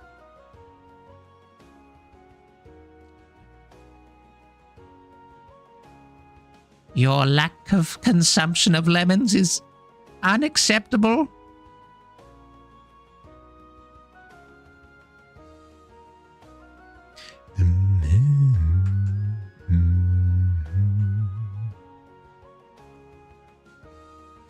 Now that I've spoken about it, that I can't have cordial, just imagine, like, if I have red cordial, would then bouldering Mount Everest twice in one day from sugar spike? No, it's not even the sugar spike. I don't react poorly to the amount of energy it gives me or anything like that. It's not like I have superpowers in that regard. It's literally just drink thing. I enjoy it, I guess. And then after some time, I'm hit with a massive headache. Muting stream for a little bit so you can actually write down some notes for tomorrow night. Yeah, do what you gotta do, bud. Watching me draw reminds you that you need to work on line art. You're gonna pull up your old Wacom? Yeah, please do. Please do. Speaking of things that we need to do, I need to take my break in about 30 seconds. Because it has been an hour. I'll be away for 3 minutes. Less than. Usually less than. Need to do my stretches, grab some more water, It's a good time to just have a break in general. Enjoy that break. Thank you. No superpowers, done. I know, right? I don't even get compensated. Friendly reminder, there it is. Okay, thank you, Tavern. Yeah, no, I'll take my break, I promise. Time for my break. I recommend that you do the same, especially if you've been sat for the past hour. Get up, move around, grab some water if you're dehydrated, grab a drink, you know, it's important. Grab a snack if you're hungry. I'm going to run 3 minutes of ads in the meantime, so we don't have to deal with ads for the rest of the stream. I'll see you soon. Yabby.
My breaks always allude to a very different kind of stream.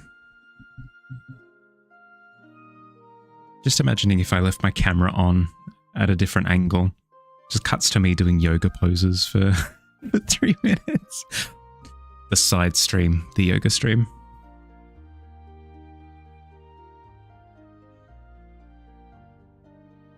Welcome back.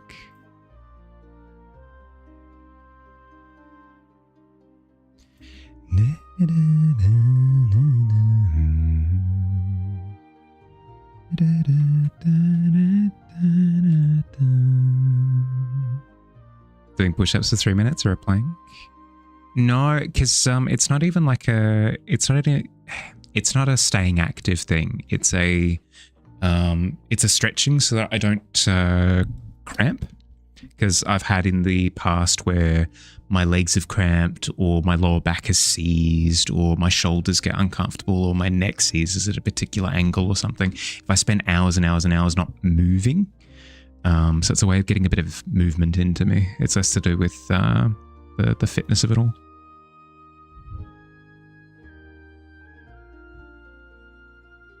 It's because I'm so old. Sitting in a chair for hours can be rough. Yeah. Well, that's the thing, is it's cumulative. You can do it for hours and hours and hours and be completely fine on the surface, but it's tension that's constantly building. It's kind of a... You're playing with a time bomb where eventually something's gonna... Not break. Break sounds so dramatic. Eventually something's gonna tweak or seize or pinch or something, and then you're in a lot of pain for... And they can be permanent injuries as well, is the terrifying thing. So, better to be safe than sorry, you know? And you always think to yourself, like, what do I care if I get a bit of back pain when I'm older? And then you experience a bit of back pain due to an incident or something, and you're like, I do not want to live in a world where I'm constantly experiencing this. That would be the worst. I don't like the fact that I can't stand up without experiencing a massive wave of pain. Most of the progress of the Lost City of Sarge and Sarge with added bonus. Ooh, let's have a look. Ooh. I like a lot. I like a lot. You're doing very well, did you? You're doing very well to stick to the prompt. Nice. Beautiful. Because you've got the shape of the landscape, you've got the structural sort of architecture that I liked before. You have the dark silhouettes going on in the foreground that I liked from the first image. Yeah. Heckin' nailing it.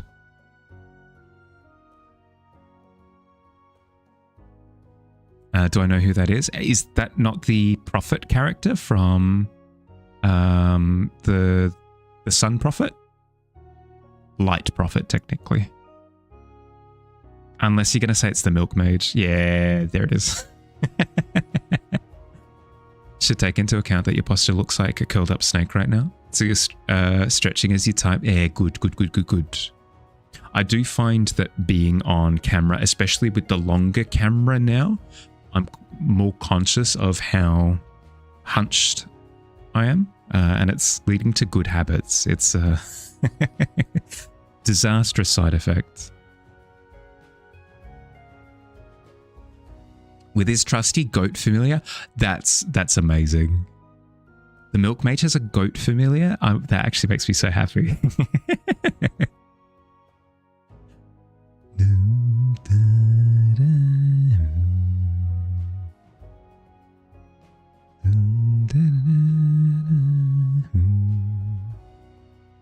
You really love what I do with my camera? Will not lie.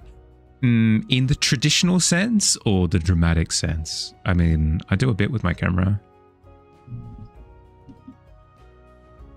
Sorry, I can't help myself. Don't mind me. Both? My favorite still has to be this, without fail. It's too good. I need to set it up so it works properly, because I have it built in somewhere where I can do doodles on the bounty board. I just haven't figured it out in a while. It's been too long. Been too long since I've ranted about something as well. I need to get fiery. Fiery about, I don't know, Sonic the Hedgehog again. That was good.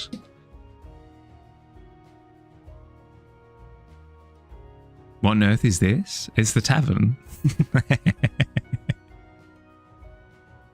I know that wasn't your question. It's my ranting board. It's where I go to yell about things. But I just haven't yelled about things in a little while.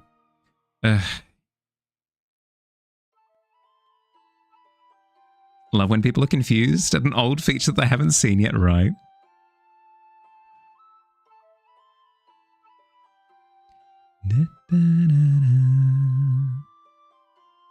My nose itchy today? Not particularly. I don't think anybody's been talking about me lately. Or is that the ears burning? Of course, I scratch my nose as soon as you say that. Got a new camera that you can zoom in with your keyboard with a built-in Stream Deck. It's as good as my Zoom. It's as good, I presume not as good as my Zoom though. Got to know how I do it one day. Teach your ways. It's pretty straightforward. I can explain it here and now if you'd like, but if you want like a full detailed explanation, I can hit me up on Discord. I can shoot you through what I did. Think it would follow me if I were upside down? No, I actually know that for a fact. It also doesn't work if I'm sideways, because I've needed to change some things because the camera is now flipped. Made things complicated. You can't... You're fine, you're fine. Thought that was sneezing. Is it sneezing? I know that ears burning is somebody talking about you. Sneezing could also be. Time for more coffee, innit? I reckon. Well, depends how many cups you had. Left hand itchy means losing money. Right hand means gaining money. Is that a thing? Probably regional. Yeah, I'd imagine so. Send a DM right now saying camera tutorial is a note. You can if you want. Billy's got you. Billy's got you. There's the full explanation, but if you're out of it at the moment and you want it like written down somewhere that you can come back to, let me know.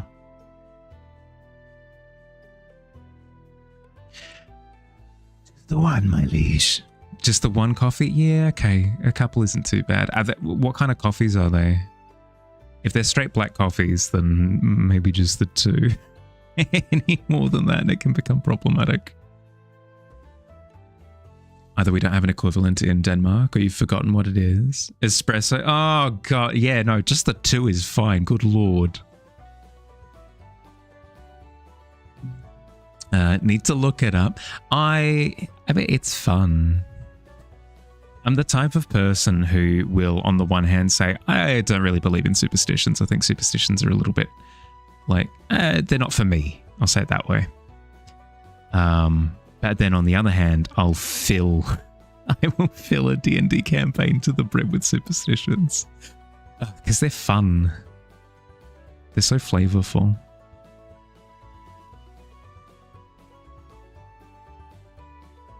How's the microphone sounding, by the way? Sorry to sort of soundboard off of you, but is this better or should I move it a little bit further away?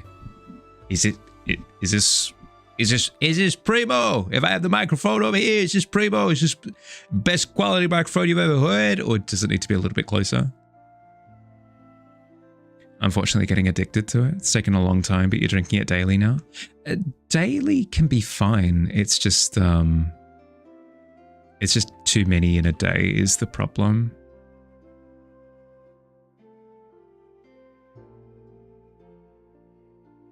You can consider a performance-enhancing drug? Sure. For the art push? Yeah. No, not a problem, but it's the quantity. Quantity is the thing that I'm calling into question.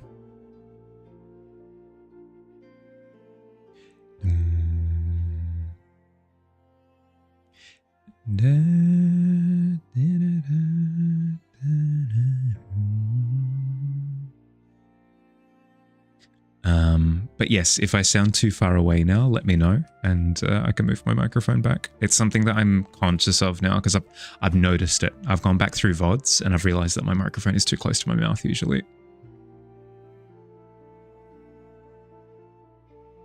Drink 2 to 3 cups most nights. Okay. Not too bad. I was worried that it was going to be like 6. Heard recently, coffee consumption is associated with low rates of cancer. Oh, I haven't heard that before. I've heard that some consumption of coffee is fine, potentially even healthy.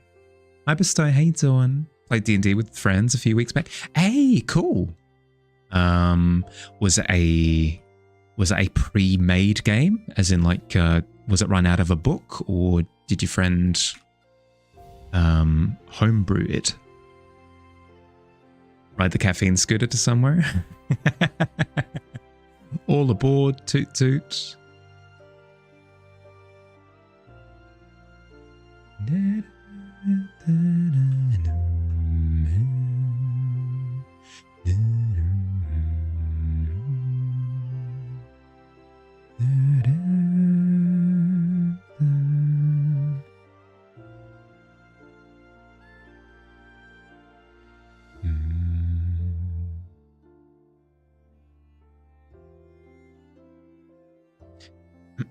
You were the DM. You had to teach them the ropes while still learning. The classic. Yep. You also made the campaign. Sick. Is the intention to... is it like an ongoing thing? Or was it a one-shot?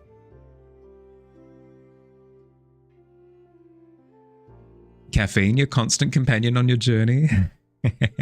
Fair. It's like a ritual now. You make the coffee and then you grind for absurd amounts of time. Well, that's the thing, right? Is it's a useful tool, most definitely.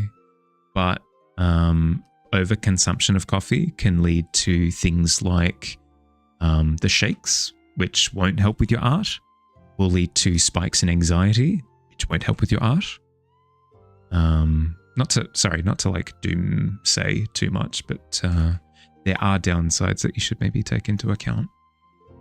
I'm not your dad.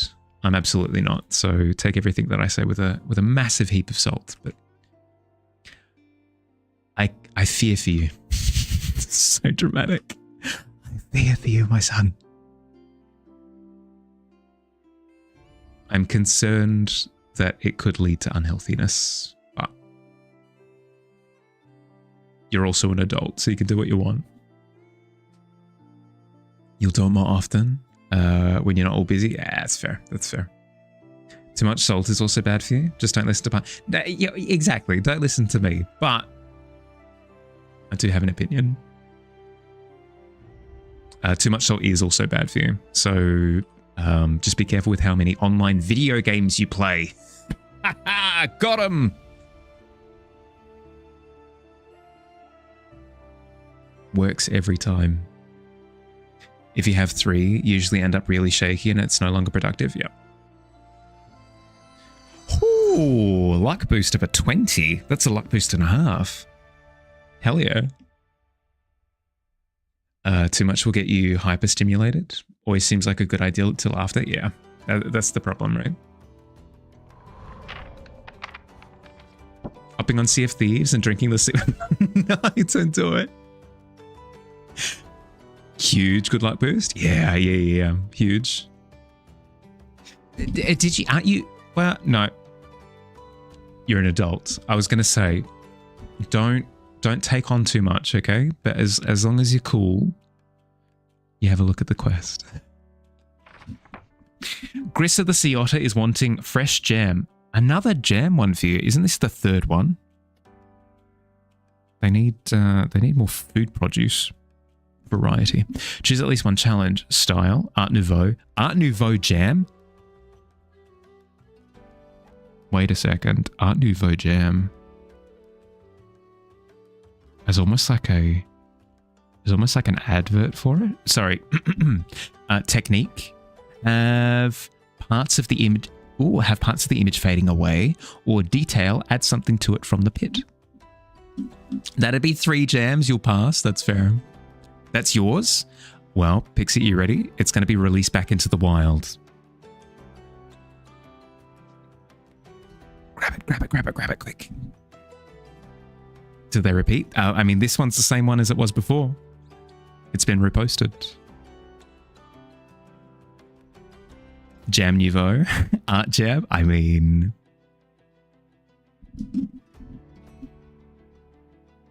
Snatched? No.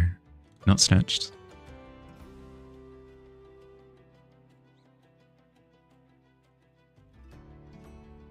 Don't be mean to Quill.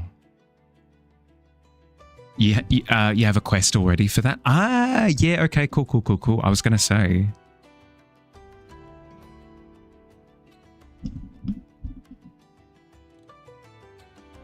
Too much jam around here. Clearly too... I mean, can you have too much jam? Need more butter and toast. True. One of these days, I'll need to sit down with a couple of people and brainstorm some quest suggestions that I send out into the ether for people to commission, I guess.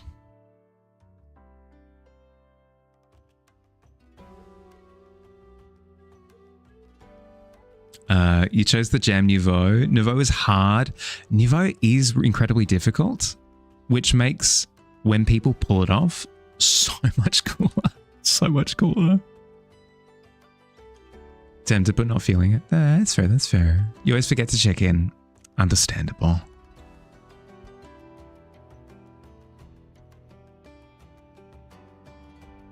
It's a needed thing. Like if you don't want to do check-in, you don't have to. People wouldn't want your new potion in spreadable jam form. I mean, I don't think they've experienced any of your new potions in spreadable jam form, to be honest. They don't know what they're missing yet.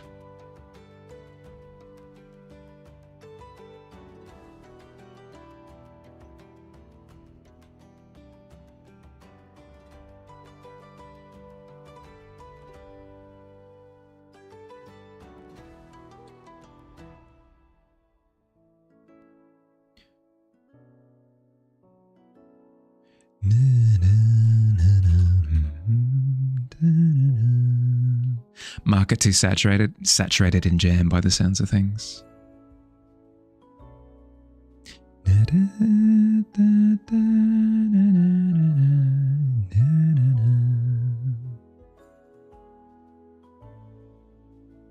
Is experimenting with new forms other than liquid.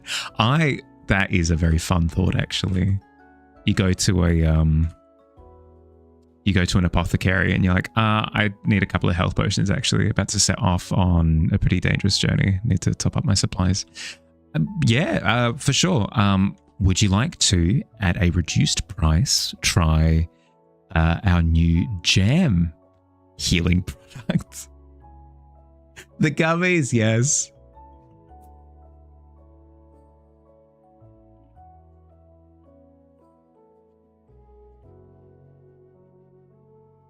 It's those sort of interactions that for me, it's that kind of interaction that's like peak D&D, where your player's like, yeah, I'd like a health potion, please. And then the NPC is like, yeah, we've got health potions in the form of like, it's in a bag. And then the player character stops there for a second, just.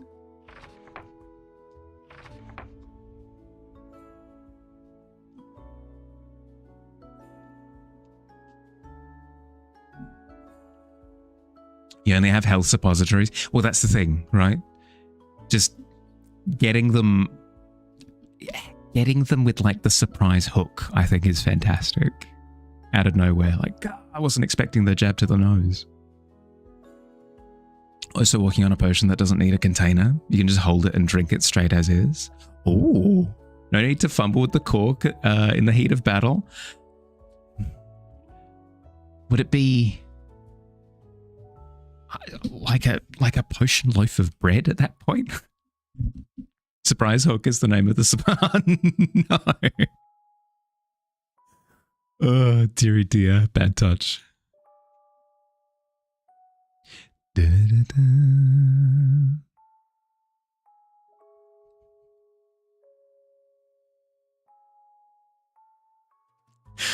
Try the product everyone's been ranting and raving about, but not in a good way. They hate it. Still a liquid, but you can hold it. That's ripe for terrible outcomes.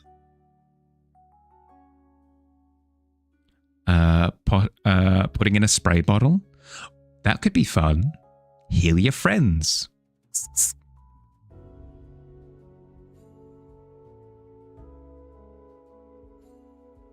It's a fairy in a jar, like in Zelda. That could be interesting, actually, as a home-brewed product. Make it super expensive, obviously, but if you go down, the thing escapes from the jar and heals you. Checking out the quest. Okay, Jade. You approach the quest, and you read. Grissa the Sea Otter is wanting fresh jam. Make the flavour interesting. Choose at least one challenge. Style, Art Nouveau. Technique, have parts of the image fading away, or detail, or detail. Add something to it from the pit. Does this sound like an interesting quest to embark on? And if so, which of the challenges would you like to choose? No, counts. That's a terrible time for everyone involved. Just wait until you perfect it. You'll go detail. Ooh, pit gem. Okay. Okay. Sweet. As you say detail, the word begins to glow. The quill springs to life and signs your name at the bottom of the page. Good luck.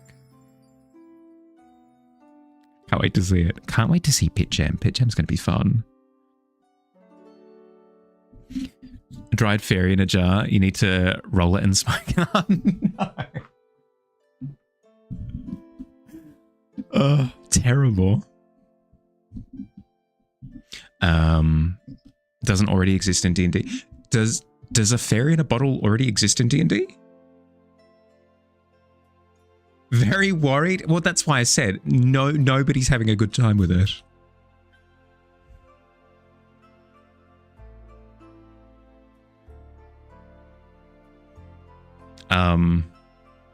I will recognize the irony of me saying this after colonoscopy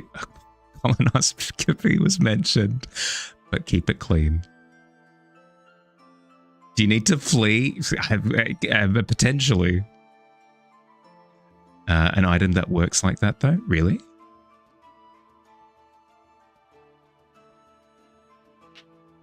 You snorted? Pixie species, not you specific. Okay. Good delineation. Is that? I don't think I've used that correctly. Delineation.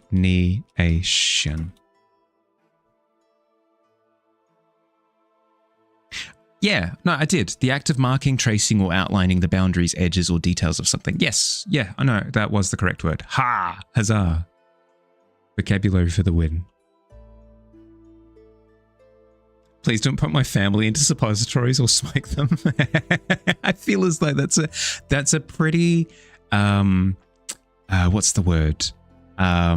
Reasonable ask. Yeah, no, that is the word that I was looking for. The periapt of wound closure or something, you think in D&D? Oh, fame. You did say family. Yep, family. Yep. Well done.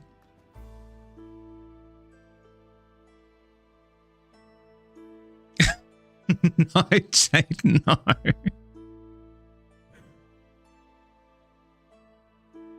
Friendly reminder to be proactive with your health. Go those checkups. Check up your skin, check your body tissue, check your mental health, look after you. Of course. Yeah, no, it's been too long since I went to a GP last and did a checkup. But I did go on Friday, and I'm glad that I did. Nothing bad was picked up, but going for a couple of years without getting some sort of checkup is not great form. Speaking of flea, gonna have to depart for today. You're not very well. Sorry to hear, bud. Rest up, okay? Make sure that you feel better soon. Get all the sleep. On that note, you're gonna go crash. You need to wake up early and you're tired as heck. Yeah, go. Look after yourself, bud. Sleep well. A crappy job. Yeah, you can say that again.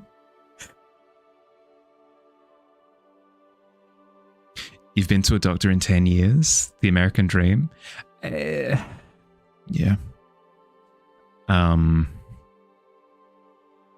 know. Like I'm saying it from like an elevated position of having like nationalized Medicare, and I get massive like. Won't get into it, but like, yeah, obviously not the case for everybody.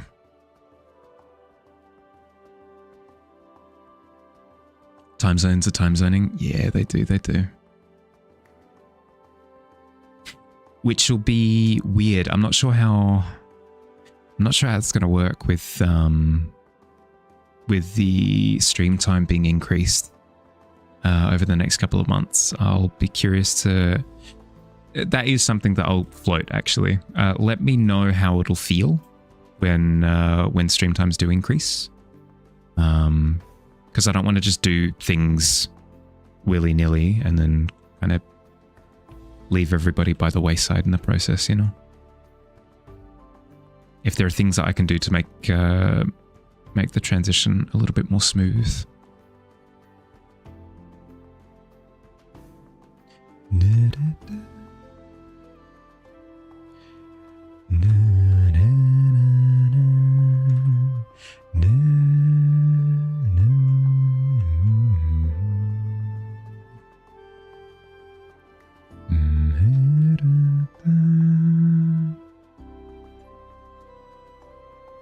feel like the stones on the left are a little bit too small. We can always, actually, it's supposed to look quirky. We can always increase their size to what the standard is on the right. And it's just that little section at the bottom left there that's a bit more squished.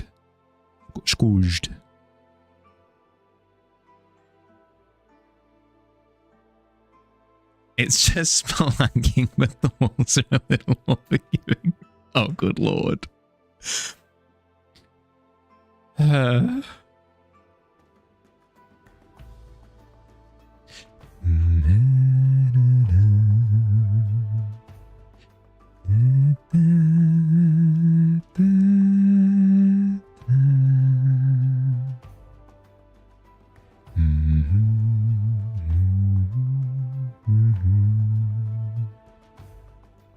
Spelunking has got to be one of the best words. It's one of those words. Same with, what was the other one from heckin' ages ago? Phantasmagorical? I don't know. There are some words that are just incredibly satisfying to say. There's a word in Greek there's a single word for I understand, which is catalaveno, and it's similarly really satisfying to say. It just rolls off the tongue.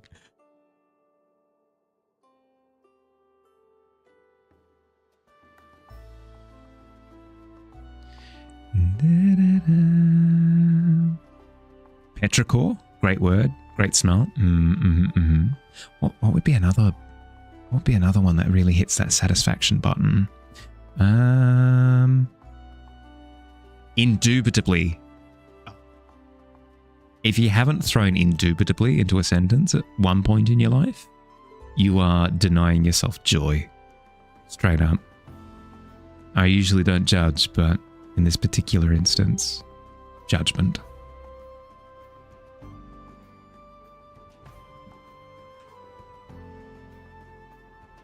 Your dad loves unpredictable?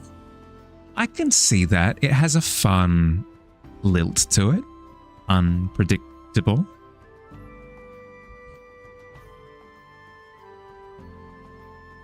Unpredictable would be a word that would be quite fun to pass out a little bit, actually. You have to be careful in these woods. They can be a little bit unpredictable.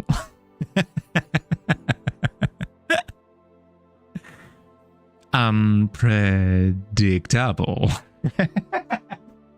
Sorry, don't mind me. I'm loopy. I'm just loopy at this point. I'm gonna play ball with anything.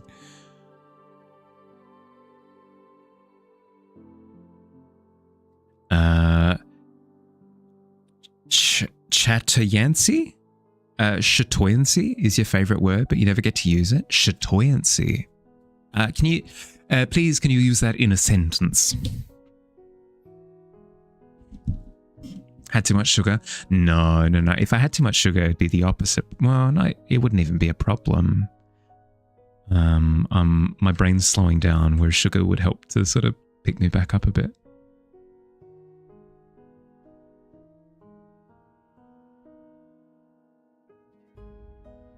You like precipice? Oh, precipice does have a nice... I suppose because it's, it kind of alliterates with itself twice, right? Precipice, like with the P, and then precipice, like with the S. Yeah, no, I can see that. Be satisfying in that way.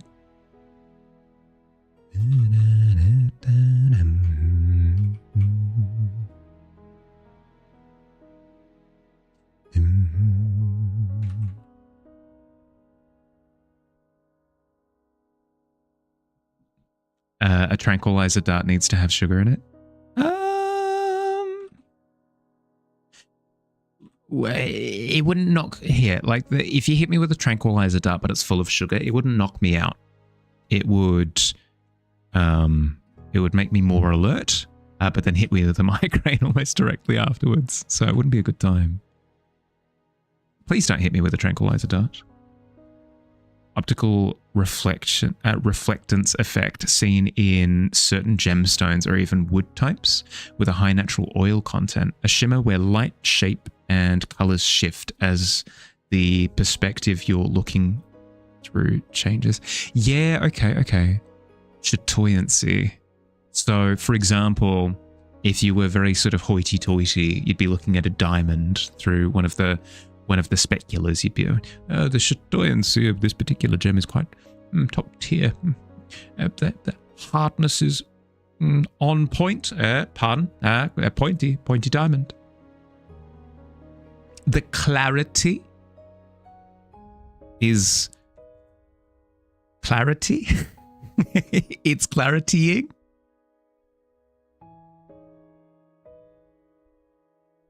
Chatoyancy is also known as the cat's eye effect. Brand name for the fairy jam, perhaps. The cat's eye effect, or potentially the healing jam as well. The cat's eye.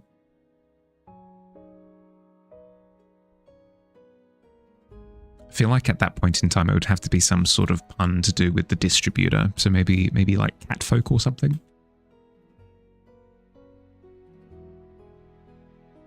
Freshly squeezed fairy is going to be light essentially, maybe. Ugh.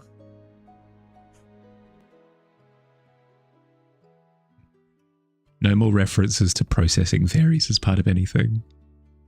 Had enough for a lifetime.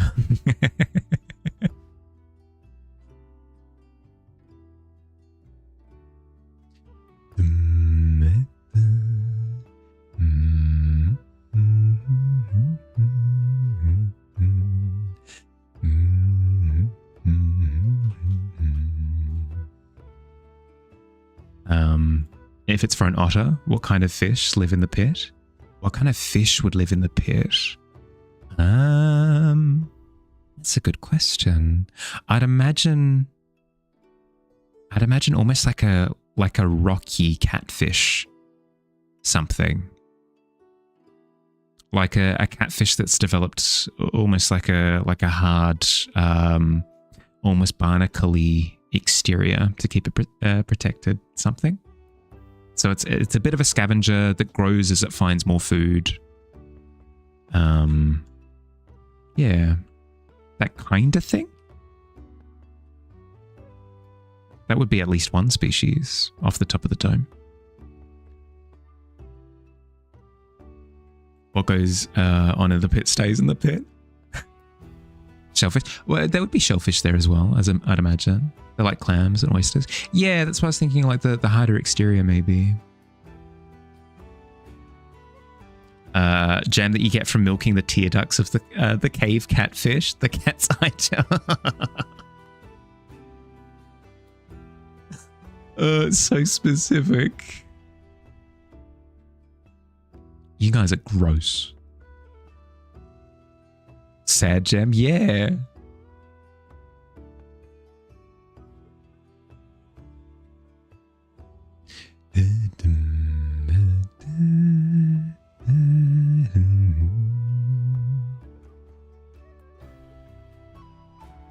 Feel like you started the gross animal thing? You're fine, you're fine. It just it feels like it switched to like a hag wellness podcast. Yeah, well, I take the frog, I rip off its legs. It's like, oh, Granny, no, don't do it. Compliment them till they weep tears of joy. Yeah, that's a good point. Yeah, that could. Or you tickle them. You tickle them until. No, that's still actually quite. That's still actually quite devastating. Meat salted and cured with tears, tear jerky. Sorry, that one got me.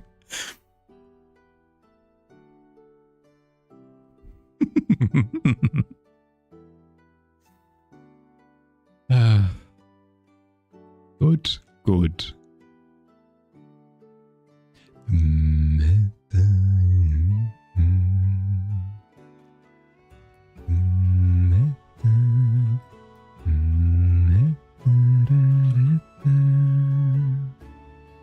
Trust the process, trust the process. Make the cobblestones. I think as I get them into that like top left corner, I won't render them as much. I'll just kind of allude to darkness, because if I over render, it'll take away from what I want. If anything, I feel like I've over rendered the ones on the right a little bit. I could do a dark pass over the lot. Enjoy the lurk, Digi. Hi Tika, how you doing, bud? Welcome in.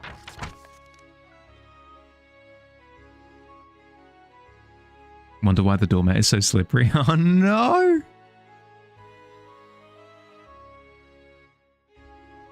I'm imagining some sort of incredibly elaborate Rube Goldberg machine all leading towards the pit. Oh no, I left my broom out. Oh no, Tika's tripped over the broom as well.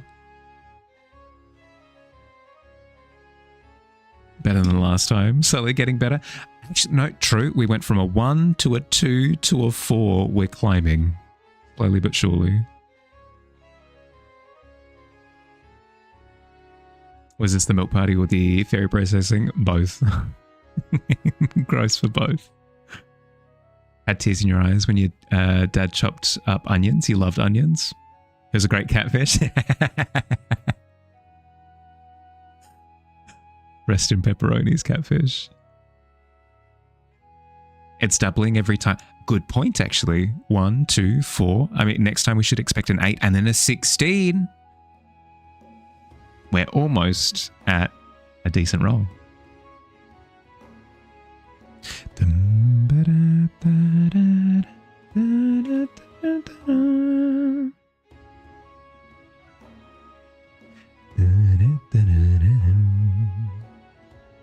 How are folks rolling? If you type in !D20, it rolls dice for you.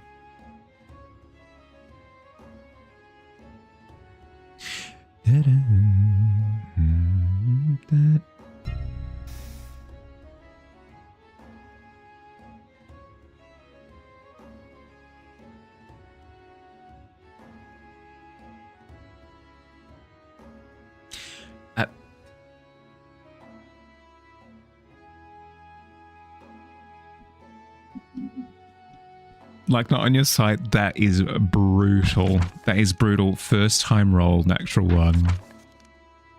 It happens. It's more interesting than getting what, like an 8, you know? There's a way to get the worst out of the way first. Optimism. We'll take it.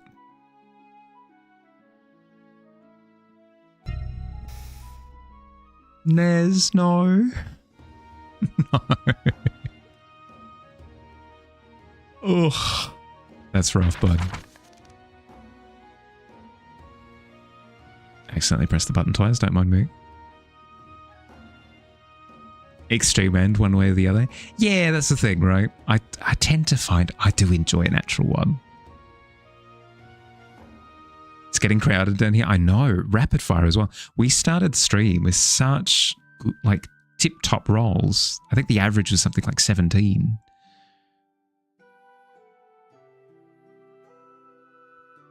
You kind of regret rooting the bean juice here?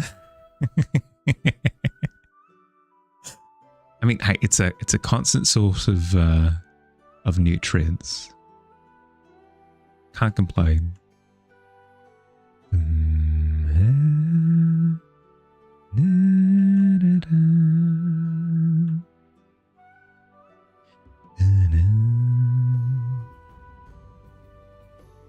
Sick again? Sorry, Pope.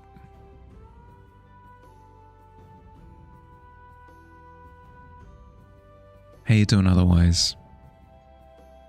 Got to keep up the thriving ecosystem here? Of course, of course, of course.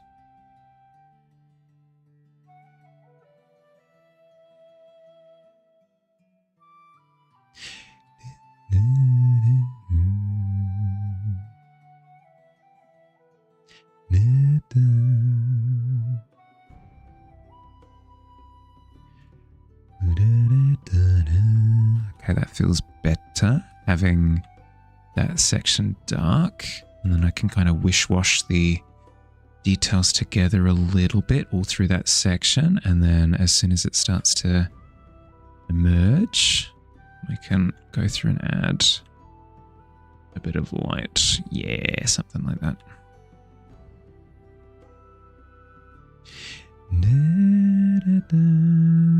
Okay, a couple minutes left on stream and then we'll wrap up for tonight. Hope everybody had fun. Sorry for my loopiness tonight. As I said, it's been a bit of a weird day energy-wise, but we got through. we got through it. I didn't set the tavern on fire. Did fall over a lot of words though. My shins are starting to hurt.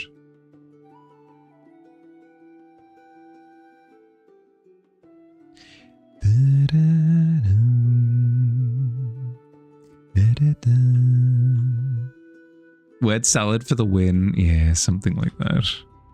Hopefully better sleep tonight. Less word salad tomorrow.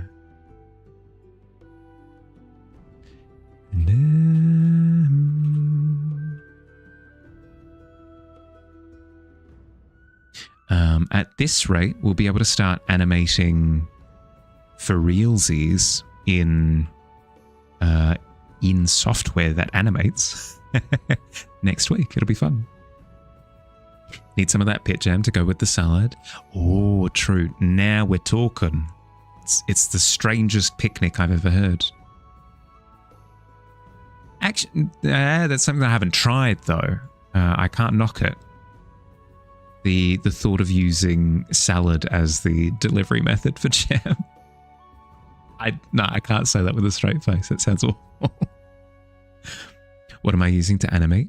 I'll be using a combination of Clip Studio, as well as DaVinci Resolve, and then a little bit of extra pizzazz in OBS using a few filters. Bush tucker trial of some sort? Yeah, like I am down to salad and jam. Let's see how we go.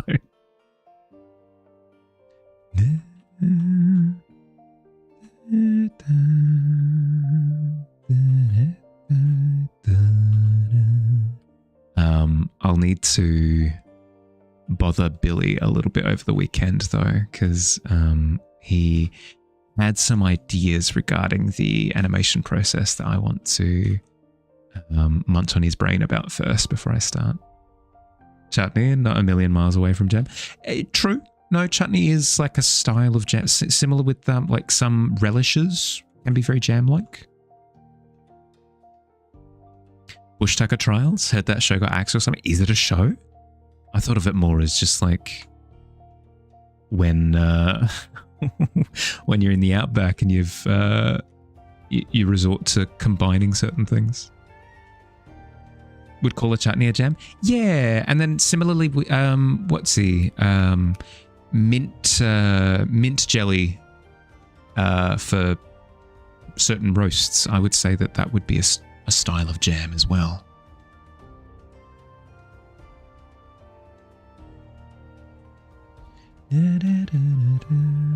Okay, the coloration is feeling a little bit more lagoon-like now, which I'm appreciating. I need to go through and add kind of this like this mid-tone illumination through that left side, and then I'll start to light it according to what's going on, because we've got an influx of light on this left side from that window there. We've got that light going across like that. If anything, we could maybe up the orange a little bit more, but I can do that for like the true highlights, the true highlights. But yeah, we finished the in-betweens. We finished the in-betweens for burrowing into the daybreak, which I am appreciative of. Now it's really just the tavern door that I need to finish. I did want to I did want to add like maybe a horse or something to this image, but even just seeing it like this, I think it's fine. Seeing it like this, I think it's fine. Yeah, happy to lock that in as is.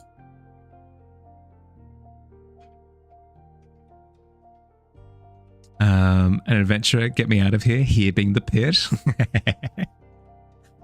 Since I say too much sugar affects me, does that mean that I can't have champagne either? I don't drink, so that's different. Maybe? I don't know. I haven't had copious amounts of champagne, so I don't know what it does to me headache-wise. But yeah, thanks for hanging out, everyone. I hope you had fun. Tomorrow's stream will be further work on this. We'll hopefully get the Tavern door finished by the end of tomorrow, and then Friday, community canvas. It's already almost community canvas. Good lord, we're halfway through the week. Get excited. The prompt for everyone for canvas on Friday. What was it again? What was the prompt for Friday again? We had it written down somewhere. I'll go through it. I'll go through it and find it. But yeah, keen. It was Mosslings. Thank you. Yeah. Yep. Mosslings on Friday. That's gonna be fun as all heck. Have an excellent rest of your day or night, depending on where you are, everyone. Look after yourselves. Thank you to my mods, as always. You guys are phenomenal. I really appreciate it. See you soon.